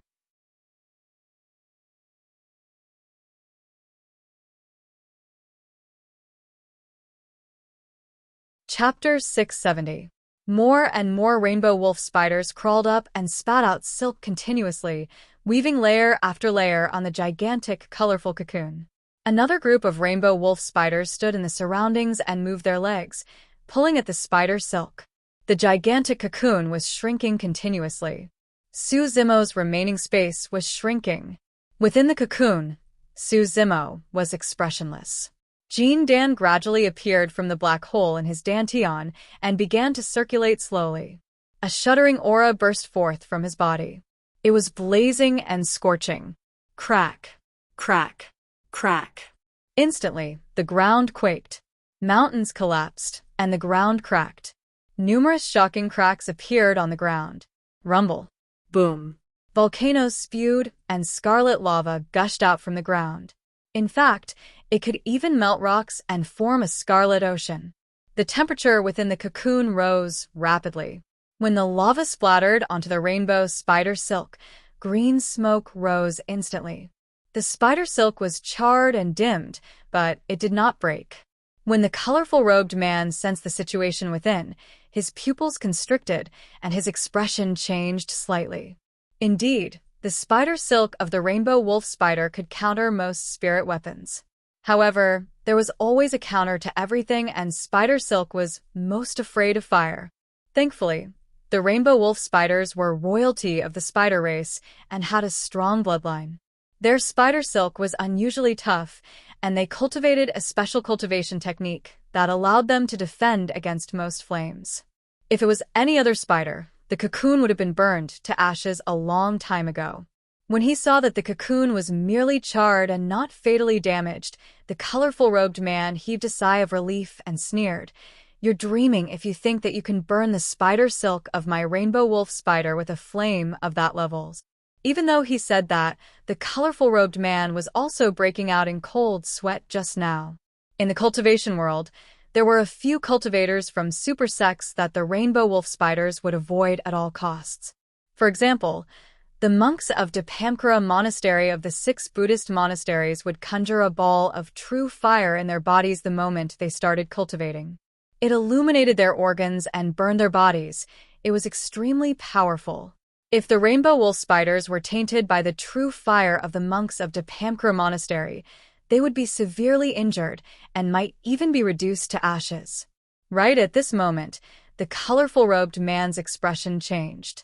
In his perception, the temperature of the cocoon was rising again at a terrifying speed, as if there was no limit. A ferocious head suddenly popped out from the crack in the ground. It emitted a terrifying aura. It had the head of a snake and the body of a python. Its entire body was crimson red. The scales on its body were stacked on top of one another. They were airtight and were burning with fine flames. Whoosh! The creature leaped and soared into the sky.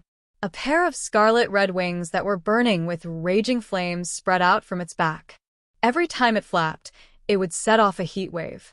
The colorful robed man's eyes widened as he murmured, Head of a snake, body of a python, scales of a dragon, wings of a phoenix, No horns on the top of its head, no feet under its abdomen. This is a memory buried in the depths of his bloodline gradually surfaced in his mind. Soaring snake. The colorful-robed man cried out in alarm, and his expression changed drastically. In the depths of his soul, the fear that came from the ancient times made him unable to control his body and tremble. The soaring snake was a divine being of the flames of the primordial era, and its ferocity was not inferior to that of a phoenix. However, a terrifying living being as such had already gone extinct in the primordial era. It could be considered as the greatest natural enemy of the rainbow wolf spiders. Or rather, in the golden era of the primordial era, where there were thousands of races, the rainbow wolf spiders were nothing, and were nothing in the eyes of the soaring snake. The colorful-robed man truly had not expected that Suzumo would be able to summon this primordial divine being. The temperature within the cocoon rose rapidly. Suzumo stood in the raging flames, with his black hair dancing wildly. Bathed in the scarlet lava, his eyes were like lightning and his aura was torrential. Behind him, the massive body of the primordial soaring snake rose continuously. It was an extremely shocking scene. In fact, many rainbow wolf spiders froze on the spot and did not choose to escape right away. Sensing the restraint of the cocoon, the soaring snake turned its head and surveyed its surroundings. Its cold eyes were filled with endless ferocity and rage as it hissed into the skies. It was a divine being of the flames and had a noble bloodline. In the primordial era, small worms like the rainbow wolf spiders were no different from ants in its eyes. Now that it had reappeared after the passage of time, there was no way it would allow these worms to blaspheme it. Pissed, pissed, pissed. The primordial soaring snake flapped its blazing wings, and its eyes spewed fire. Opening its gigantic mouth, it spat out streams of scorching scarlet lava. The lava that was spat out from the mouth of the primordial soaring snake was much more terrifying than the lava that gushed out from underground. Swoosh! Instantly, a ball of raging flames rose from the gigantic cocoon. Ah! Suzumo tore through the air and reared his head to roar. The rainbow wolf spiders that were still climbing on the cocoon could not escape in time and fell into the sea of flames, letting out ear-piercing shrieks. Those flames were destructive against them. In the blink of an eye, the cocoon was reduced to ashes. The flames spread and engulfed the vast lands. Hundreds of rainbow wolf spiders were buried in the sea of flames without any corpses left. As long as the rainbow wolf spiders were tainted by a single spark, even if they could escape from the sea of flames, those sparks would be able to burn their entire bodies. That was the terror of the soaring snake's flames. Roar! Roar! The lava gushed and spread in all directions, burning everything within 1,000 kilometers. The entire beast stampede was in a mess as they roared and fled in all directions, afraid that they would be tainted by the surging scarlet lava. As though it was sentient, the soaring snake traveled through the flames and chased after the remaining rainbow wolf spiders. Suzumo's gaze shifted, and he glared at the colorful-robed man who was fleeing into the distance. In a flash, he chased after the latter. The rainbow wolf spider was the main culprit behind the torment that little crane had suffered. The colorful-robed man moved all 8 legs and stuck close to the ground at a shocking speed, leaving a trail of dust behind him as he fled into the distance. You're still trying to escape? Suzumo narrowed his gaze. Splash! His blood chi and spirit energy burst forth. Swoosh! At the same time, a pair of spirit wings extended from Suzumo's back and he raised his speed to his limits. Like a sharp arrow, he vanished from the spot instantly. The colorful-robed man did not dare to linger for a single moment as he moved all 8 legs and fled with all his might. Thankfully, the rainbow wolf spiders were extremely fast and agile. If they were bent on escaping, most demon beasts would not be able to catch up to them. Suddenly, a buzzing sound echoed in the colorful-robed man's ears. It was as though something was approaching rapidly. The colorful-robed man turned back. That single glance scared him out of his wits. The green-robed cultivator was not far behind him, his eyes cold and murderous. Furthermore, the distance between the two of them was closing rapidly. At this rate, the green-robed man would be caught within 10 breaths. Suddenly, the colorful-robed man stopped in his tracks and his body shrunk continuously, almost transforming into a spider the size of a palm. Moving all 8 legs, he burrowed into the ground beneath him and disappeared.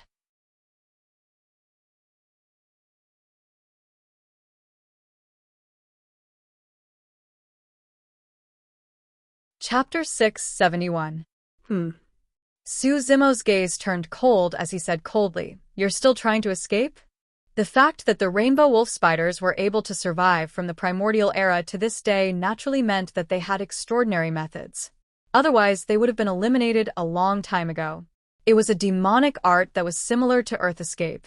The rainbow wolf spiders would shrink their bodies and enter the soil. They would pass through the many narrow gaps underground at an extremely fast speed. If one was not careful, the rainbow wolf spiders would be 100 feet away. What was even more troublesome was that the movement of the rainbow wolf spiders through the gaps in the soil caused extremely small vibrations and was almost silent.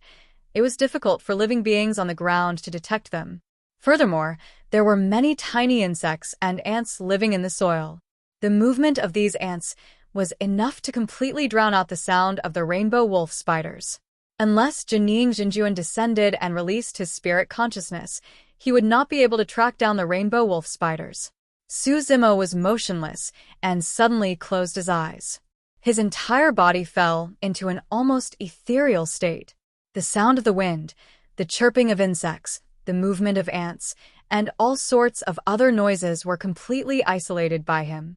Heaven and earth listening. Suzumo's 5 senses were way too sharp after cultivating the mystic classic of the 12 demon kings of the great wilderness. Although he did not have an essence spirit, he could sense everything with his 5 senses, and an image formed in his mind that gradually became clearer. 3 feet and 7 inches underground, a spider the size of a fingernail was fleeing at a rapid speed. It was already 280 feet away. Humph! Suddenly, Suzumo opened his eyes, and lightning flashed through them. Swash! Suzumo's figure had already vanished from the spot. In the blink of an eye, he had already arrived above the rainbow wolf spider. Suzumo conjured a hand seal and his fingertips danced with unusual agility. Eventually, it turned into a gigantic palm print that enveloped the rainbow wolf spider's escape route. Ma! At the same time, Suzumo opened his mouth and uttered a Sanskrit word. The demon-subduing seal was released together with the damning mantra. The rainbow wolf spider that was initially fleeing through the soil shuddered. Rumble. A gigantic palm descended from the sky, blotting out the sky and covering the sun. It carried with it an aura that could destroy the world and suppress everything as it descended. The giant hand had yet to truly touch the ground. A huge palm print had already appeared on the ground, sinking deep into the soil. The rainbow wolf spider was forced to reveal itself. It could no longer hide. "Human, how dare you take my life?" The rainbow wolf spider roared. "My rainbow wolf spider clan has a demon emperor. Do you want to die?" "Demon emperor?" Suzumo sneered. "Do you know what kind of existence the demon emperor is? Why would he intervene for a mere spirit demon like you? Furthermore, this is the primordial battlefield. Here, I am the emperor." As soon as these words were spoken, heaven and earth rumbled. Who would dare to say such words? Suzumo's body emitted a monstrous aura. The demon-subduing seals might become even more ferocious as it pressed down. Creak, creak. Knowing that it had no chance of escaping, the rainbow wolf spider shrieked and circulated its blood chi furiously. Its body expanded, and in the blink of an eye, it was 100 feet tall. Whoosh! Whoosh! A series of colorful spiderwebs shot out from the abdomen of the rainbow wolf spider, enveloping the palm in the air. The poison in the spiderwebs was extremely domineering and sizzled as it corroded the palm formed by the demon-subduing seal. Its spirit light flickered, and its strength weakened. Exerting strength with all 8 legs, the rainbow wolf spider bounced up and took the demon-subduing seal head-on in midair. Boom. There was a deafening sound. The demon-subduing seal dissipated gradually. The rainbow wolf spider's body fell heavily to the ground, creating a huge pit. It was covered in injuries, and one of its legs was broken, dripping with green blood that gave off a nauseating stench. Not bad, Suzumo nodded. You have some capabilities to be able to receive that demon-subduing seal. The rainbow wolf spider struggled to crawl out of the pit.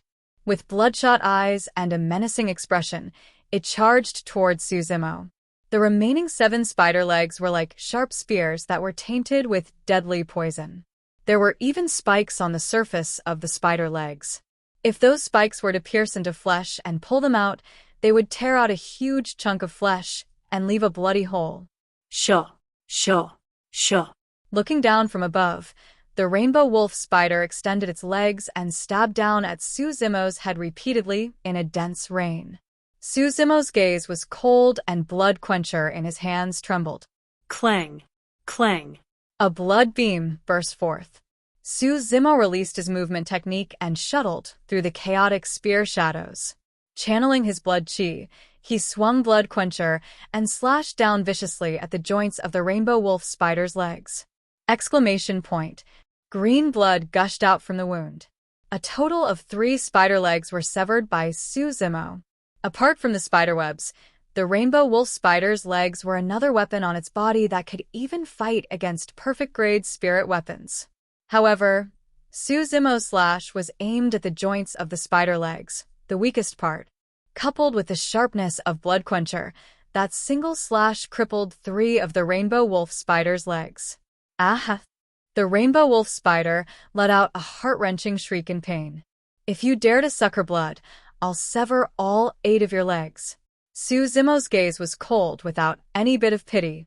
He was indebted to the old immortal Crane of Misty Peak, and Little Crane had accompanied him for a long time in his cave abode. In Suzumo's heart, Monkey, Linghu, and Little Crane were already family. If he had not turned back earlier on, Little Crane would have been consigned to eternal damnation if she was taken away by the rainbow wolf spider. It would have been too late for regrets. At the thought of that, Suzumo felt a sense of trepidation. Sho. The rainbow wolf spider only had 4 legs left, which were still able to support its body. Break. At that moment, it roared and severed both of its legs, transforming them into 2 spears that tore through the air at an extremely fast speed towards Suzumo. Petty tricks, Suzumo sneered and wielded blood quencher in reverse. Like a ripple, he sent the 2 spider legs flying. The rainbow wolf spider was in complete despair.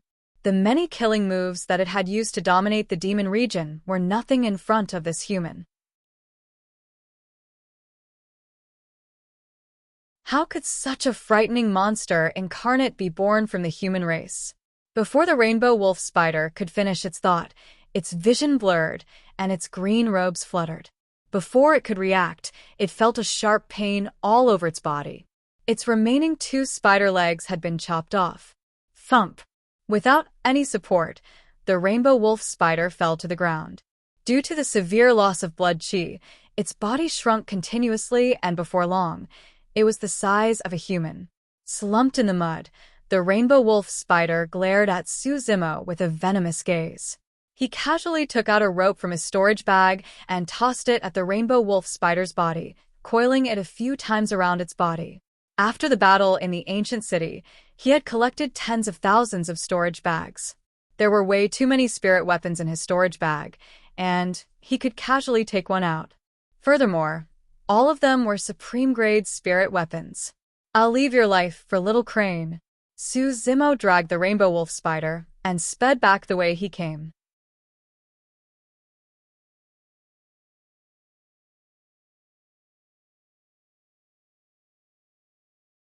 Chapter 672.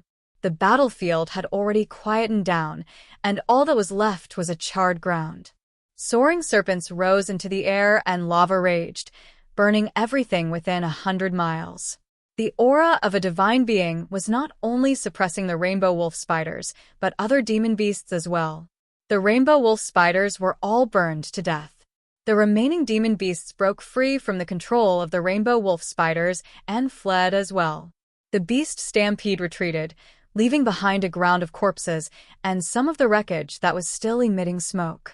Monkey, Ling Hu, and the golden lion were covered in injuries and panted heavily. Monkey, Ling Hu. Thank you. Little Crane spoke in human tongue and extended her long and slender beak, rubbing Monkey and Ling Hu's cheeks gently. It's nothing. Monkey grinned and waved it off, pointing to Ling Hu at the side. That perverted tiger was the first to notice the problem. We only realized that something was amiss when he kept muttering along the way. Ling Hu was so happy that he was about to float when he sensed Little Crane's affectionate actions. However, when he heard Monkey mention the word perverted tiger, Ling Hu had an awkward expression and coughed gently to divert Little Crane's attention. Little Crane was a little confused. Monkey snickered. The golden lion and little fox knew the reason and smiled knowingly as well. Ling Hu patted his chest and said, "Although I've never seen you in human form before, I recognized you right away when I saw those beautiful eyes of yours." Humph, humph. You were staring at her long legs. Since when did you look at her eyes? Monkey pouted and mumbled softly.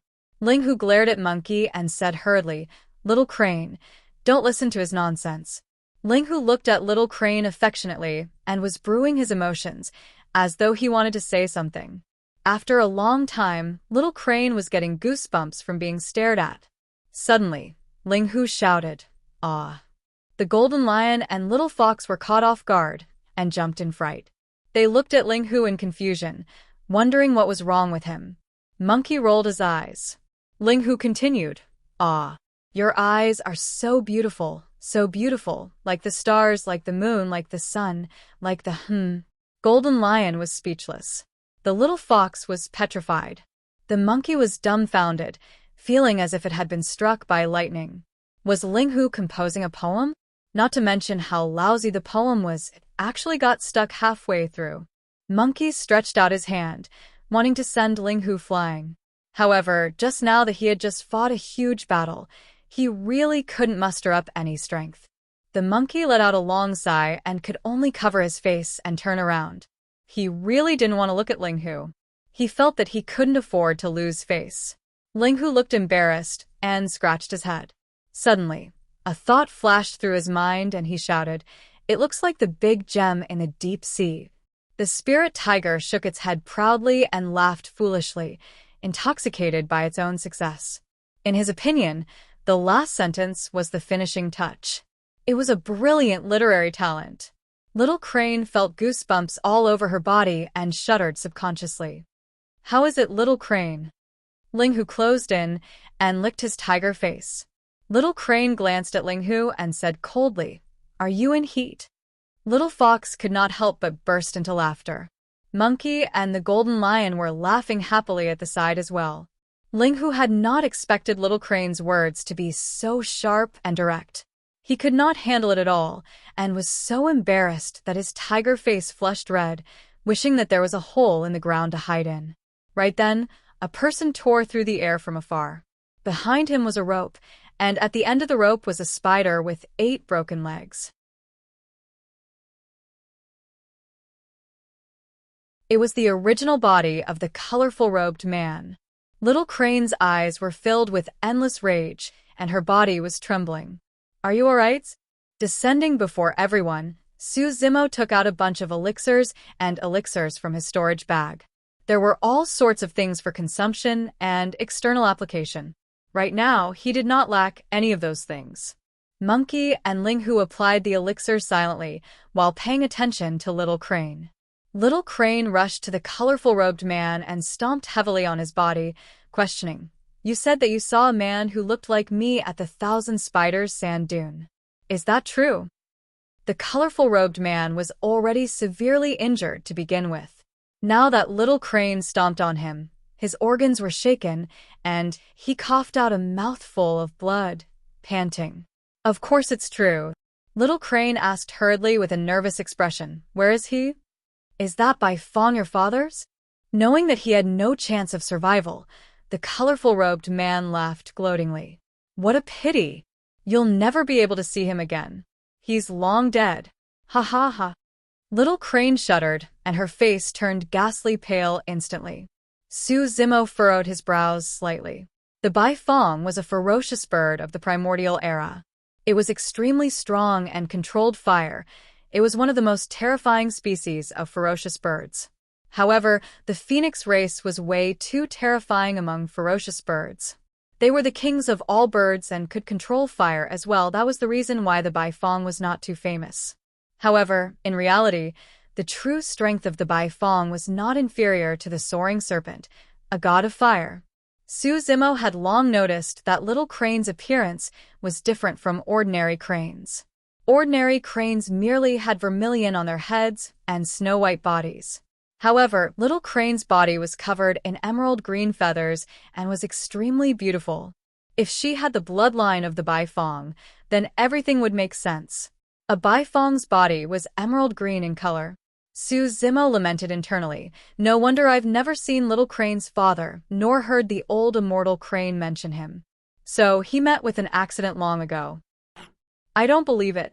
Little Crane shook her head repeatedly and glared at the colorful-robed man, asking with a trembling voice, "Why, you're lying, right?" Lying? The colorful-robed man laughed bitterly. Your father had a death wish by barging into the Thousand Spiders sand dune with his capabilities. My rainbow wolf spider race has long sucked his blood dry. It's just nice that we can eat his flesh and drink his blood to cultivate. Ha ha ha. Little Crane's blood chi was already weak to begin with. Now that she received such a blow, she felt her vision darken and her head spin. Sister Little Crane. Little Fox hurried forward and supported Little Crane. Bang. Suddenly, a slap landed on the colorful-robed man's head, shattering it into pieces and causing brain juice to splatter all over the ground.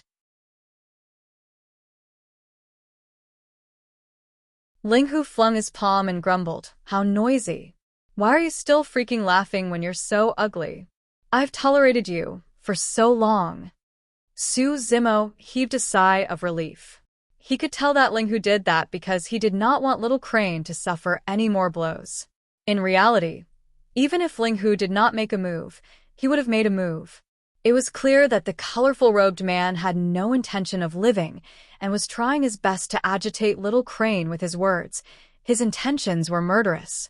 Su Zimo patted Little Crane on the shoulder gently and consoled, "Don't let your thoughts run wild. This spider knows that he's going to die and is clearly spouting nonsense. Things might not be as you think." Little Crane nodded, but the sorrow in her eyes could not be concealed. End of Chapter 1.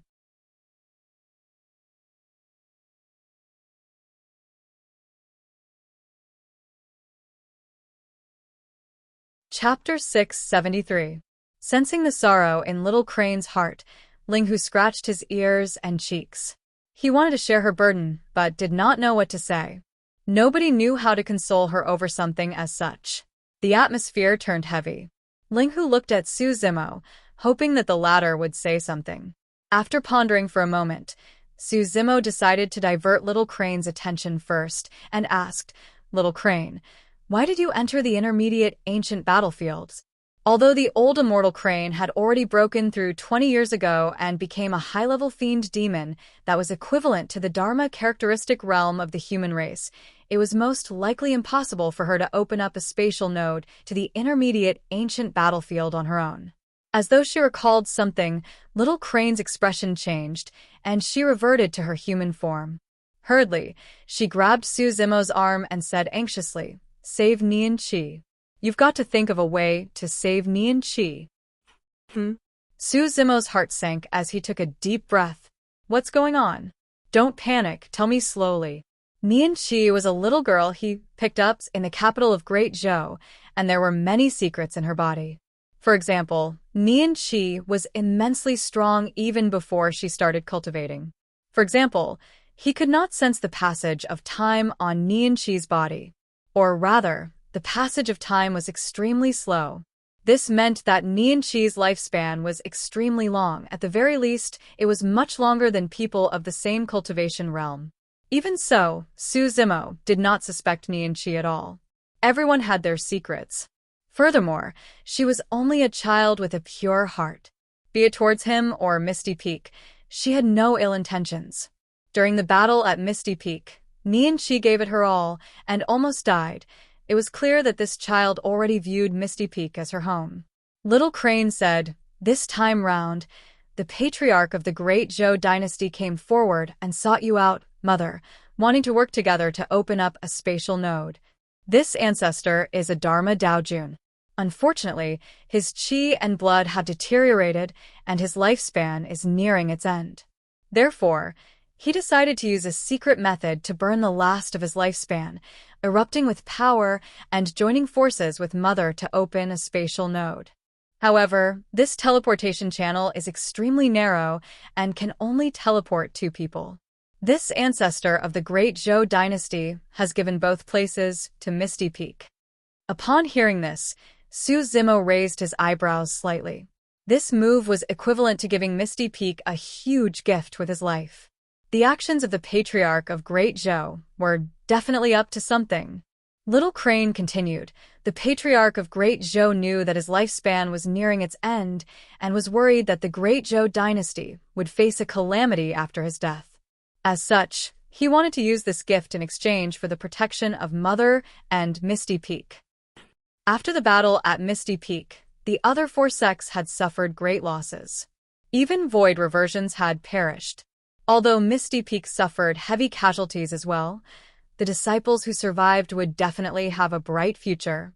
Furthermore, with this battle, the old immortal Crane extended her lifespan and entered the Dharma characteristic realm, breaking free from the shackles of heaven and earth. Her lifespan increased immensely, and she was no longer threatened by her lifespan. Misty Peak became the leader of the 5 major sects with a single leap. Their strength surpassed the other 4 major sects, and there were more and more cultivators who wanted to join Misty Peak. In the past 20 years, Misty Peak had already become the #1 sect in the territory of Great Zhou. It was not hard to understand why the patriarch of Great Zhou would make such a decision.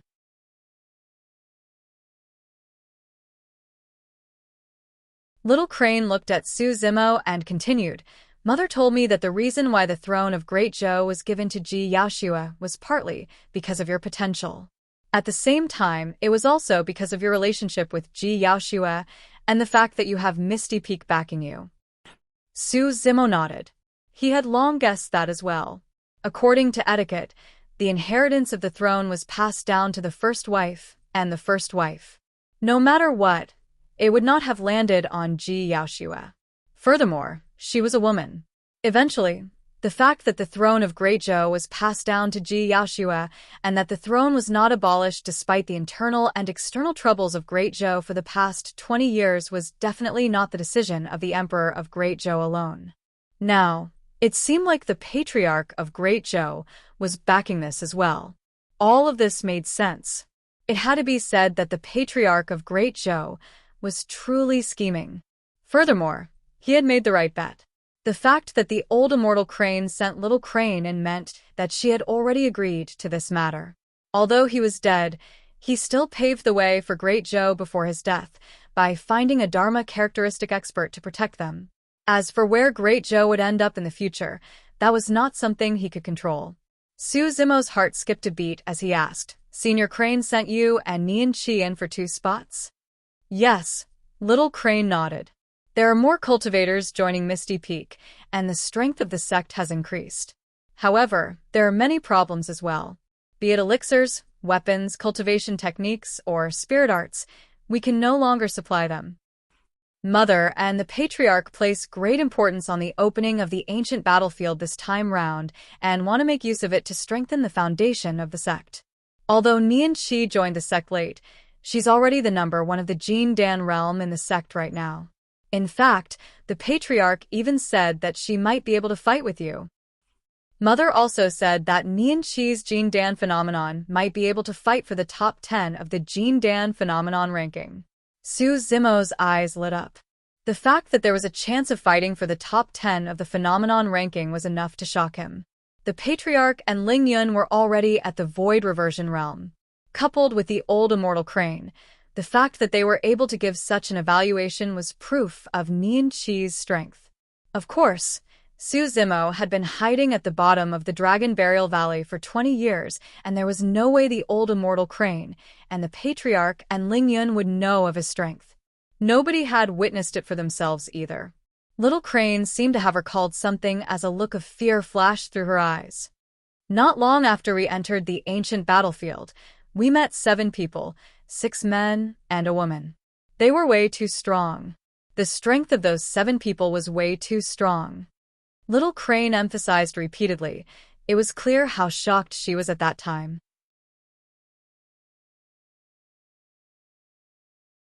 These people look at everything with a condescending indifference. But the moment they see Nianqi, there's something wrong with their eyes. Nianqi's expression turned terrible when she saw those people as well. At that time, we were holding hands and her palms were cold and sweaty. At that point, Su Zimo and the others could not help but feel nervous. Little Crane continued. Thereafter, the 7 of them looked at Nianqi with strange expressions and walked over. Nianqi said to me, "Don't ask anything. Hurry," and runs before going up to them. Pausing for a moment, Little Crane gulped and continued. Nianqi rushed up and released his Jin Dan phenomenon.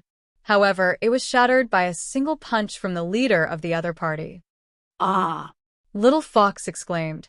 Su Zimo narrowed his gaze and asked instead, "Destroyed Nianqi's Jin Dan phenomenon with a single punch?" "Yes." Little Crane nodded with certainty. Su Zimo had a grim expression. According to the old immortal crane, Nianqi's Jin Dan phenomenon had a chance of making it into the top 10 of the Jin Dan phenomenon ranking. In other words, Nianqi's Jin Dan phenomenon was definitely not inferior to soaring serpent and divined turtle phenomenons. However, that terrifying Jin Dan phenomenon was destroyed with a single punch. Su Zimo was secretly shocked. Even he might not be able to produce such a powerful burst of power. Suddenly, Su Zimo realized that the ancient battlefield this time round was even more frightening than he had imagined.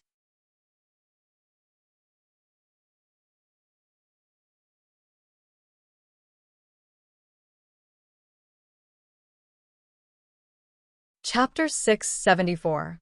Nianqi did not last more than 3 moves against that person. At that time, I was truly scared out of my wits, and the only thing left in my head was Nianqi's voice telling me to run. Little Crane's eyes were filled with guilt and self-blame as she lowered her head. I know that I'm a coward for not choosing to fight alongside Nianqi. However, I didn't even have the courage to fight against those people. I fled with all my might with only a single thought in mind, to find you and tell you about this. However, I didn't manage to escape far before I fell into the hands of the rainbow wolf spiders. Ling Hu consoled hurriedly. "It's not your fault. You can't beat them either. If it was me, I would have fled as well." Su Zimo patted Little Crane on the back of her hand gently. "You did the right thing. If you were truly hot-headed and fought against those people, you would only have lost your life for nothing. Furthermore, it's fortunate that you managed to escape. Otherwise, I wouldn't have known about you guys." Little Crane's expression softened slightly. Pondering for a moment, Su Zimo asked, "Did those people harm Nianqi?" "No." Little Crane shook her head. "The leader merely captured Nianqi alive and said that he would seek punishment from the elders. I didn't catch the rest." At that point, Little Crane sighed. "The reason why I was able to escape wasn't because they couldn't catch up to me. It was because they didn't take me seriously at all. I'll never forget the way they looked at me. It was as though they were looking at an ant. Who would care about an ant that escaped?" After pondering for a moment, Su Zimo suddenly asked, "What did they look like?" Little Crane replied, "The 7 of them were dressed in extremely ancient attire. All of them had golden hair, green eyes, and straight noses. They were extremely handsome and easy to recognize." When he heard that, Su Zimo's heart skipped a beat. In that case, Nianqi's appearance was rather similar to those people. During the battle at Misty Peak, Nianqi had once unleashed his potential and his strength had skyrocketed. His originally withered and yellow hair had also become as straight as a waterfall. His golden hair danced in the wind, and his eyes were blue. His magnificence was unparalleled, and he was like an inviolable deity. Nianqi's background was definitely related to these people. But where did these people come from? Su Zimo couldn't say. However, he had a vague guess in his heart. Judging from those people's attitudes, Nianqi shouldn't be in any danger for the time being. Su Zimo looked at the worried little crane and said gently, "Don't worry, leave this to me." Yes. Little Crane nodded. If there was anyone in the primordial battlefield who could save Nianqi, it would probably be Su Zimo. "Let's go. Let's leave this place first and find a place to rest." Monkey, the Linghu, and the Golden Lion were injured. Although they consumed many elixirs, they had to rest for a couple of days before they could recover fully. For the next couple of days, Su Zimo and the others were not in a hurry to travel. Instead, they stayed in a cave for a couple of days. They had already stayed in the primordial battlefield for more than a month. Coupled with the rich spirit chi and the previous battle, Su Zimo's Jin Dan realm loosened, and he finally sensed an opportunity to break through. Within his dantian, above the Siraka flower, a dazzling golden core was circulating slowly. The aura within the Jin Dan was extremely complex. There was the aura of the immortal and fiend Dao. Those two auras were initially opposing each other. However, there was an additional aura of the Buddhist monasteries within the Jin Dan, forming a buffer that fused the immortal and fiend Daos together perfectly. Su Zimo assumed a lotus position with his eyes closed and his black hair swayed without any wind. On his left, mist rose and the phantom of a divine turtle appeared. On his right, flames burned and the phantom of a soaring serpent descended. Gradually, as time passed by, the aura within Su Zimo's body turned increasingly terrifying. It lasted until water and fire fused and the turtle and serpent coiled. The entire void trembled. A shuddering aura burst forth from Su Zimo's body, like a visible ripple that spread through the cave. Monkey and the others were alarmed and hurriedly hid, watching from the entrance of the cave. Wherever the ripple extended, countless gravel would be reduced to nothingness. It was as though the entire cave was sliced apart by a sharp blade. Rumble. Boom. The entire mountain quaked. The mountains collapsed and the earth cracked. Boom. A deafening sound seemed to have echoed from Su Zimo's body. Two divine lights shone within the cave. Opening his eyes, Su Zimo bolted upright and howled into the skies. His howl was loud and pierced through metal and stone. Right in front of Monkey and the others, Su Zimo spat out a stream of air that pierced through the stone wall above his head like a flying sword. His breath was like a sword. This was the limit of perfected being Jin Dan. Success. At this point of his cultivation, Su Zimo was already at the perfected Jin Dan realm. With another step, he would be at the nascent soul realm and cultivate the legendary essence spirit to control dermic powers. That cultivation speed was not considered top-notch. However, Su Zimo cultivated both immortality and demonic. It was already rather rare for him to be able to reach the stage despite that. Su Zimo's Jin Dan gradually faded, and his aura was retracted. Peace returned to the cave. Over the past few days, Monkey and the others had made breakthroughs in their cultivation realms as well, and were almost at the perfected inner core realm. They had been by Su Zimo's side and devoured the flesh and blood with the strongest life essence. Coupled with the elixirs, it was only logical that they would be able to cultivate to this point. For the past few days, Little Crane was still in low spirits. It was not only because she was worried about Nianqi, the greater reason was because she heard about the death of her kin. Su Zimo could empathize with that feeling.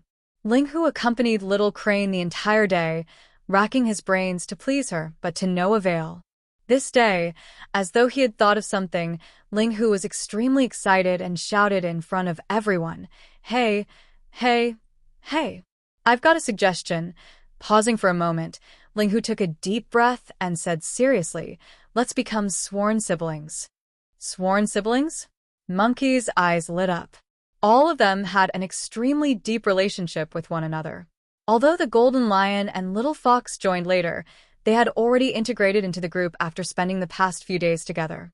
Furthermore, be it Little Fox or Golden Lion, both of them had already received everyone's acknowledgement after the battle in the ancient city. Naturally, the Golden Lion was elated. Little Fox would not decline as well. After becoming sworn siblings, it would be even more logical for her to follow Su Zimo. Little Crane was invigorated when she heard that suggestion.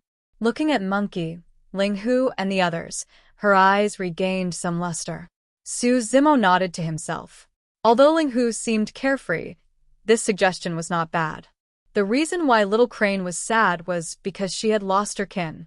However, after becoming sworn siblings, it would mean that she would have a few more kin. Monkey pondered for a moment and looked at Su Zimo, saying hesitantly, "Don't join us. You're a human after all. If you become sworn siblings with us, you'll definitely face a lot of trouble in the future." Ha ha ha. Su Zimo burst into laughter. Monkey, am I, Su Zimo, someone who's afraid of everything? While it's true that I'm a human, I insist on becoming sworn siblings with you guys. I'll accept all the trouble that comes my way. All right, let's do it together then. Monkey was filled with pride as well. All right. Ling Hu cheered. At that moment, nobody realized that a seemingly simple oath in this corner of the ancient battlefield would, to a certain extent, determine the future of Tianhuang mainland. You're tuning in to the Blissful Bookshelf YouTube channel. We're so grateful for your support, and don't forget to subscribe to join us on this incredible journey through captivating stories. Your generosity through donations truly makes a world of difference, as it's the primary source of revenue that allows me to expand and enhance this channel for you. Thank you from the bottom of my heart for being a part of this adventure.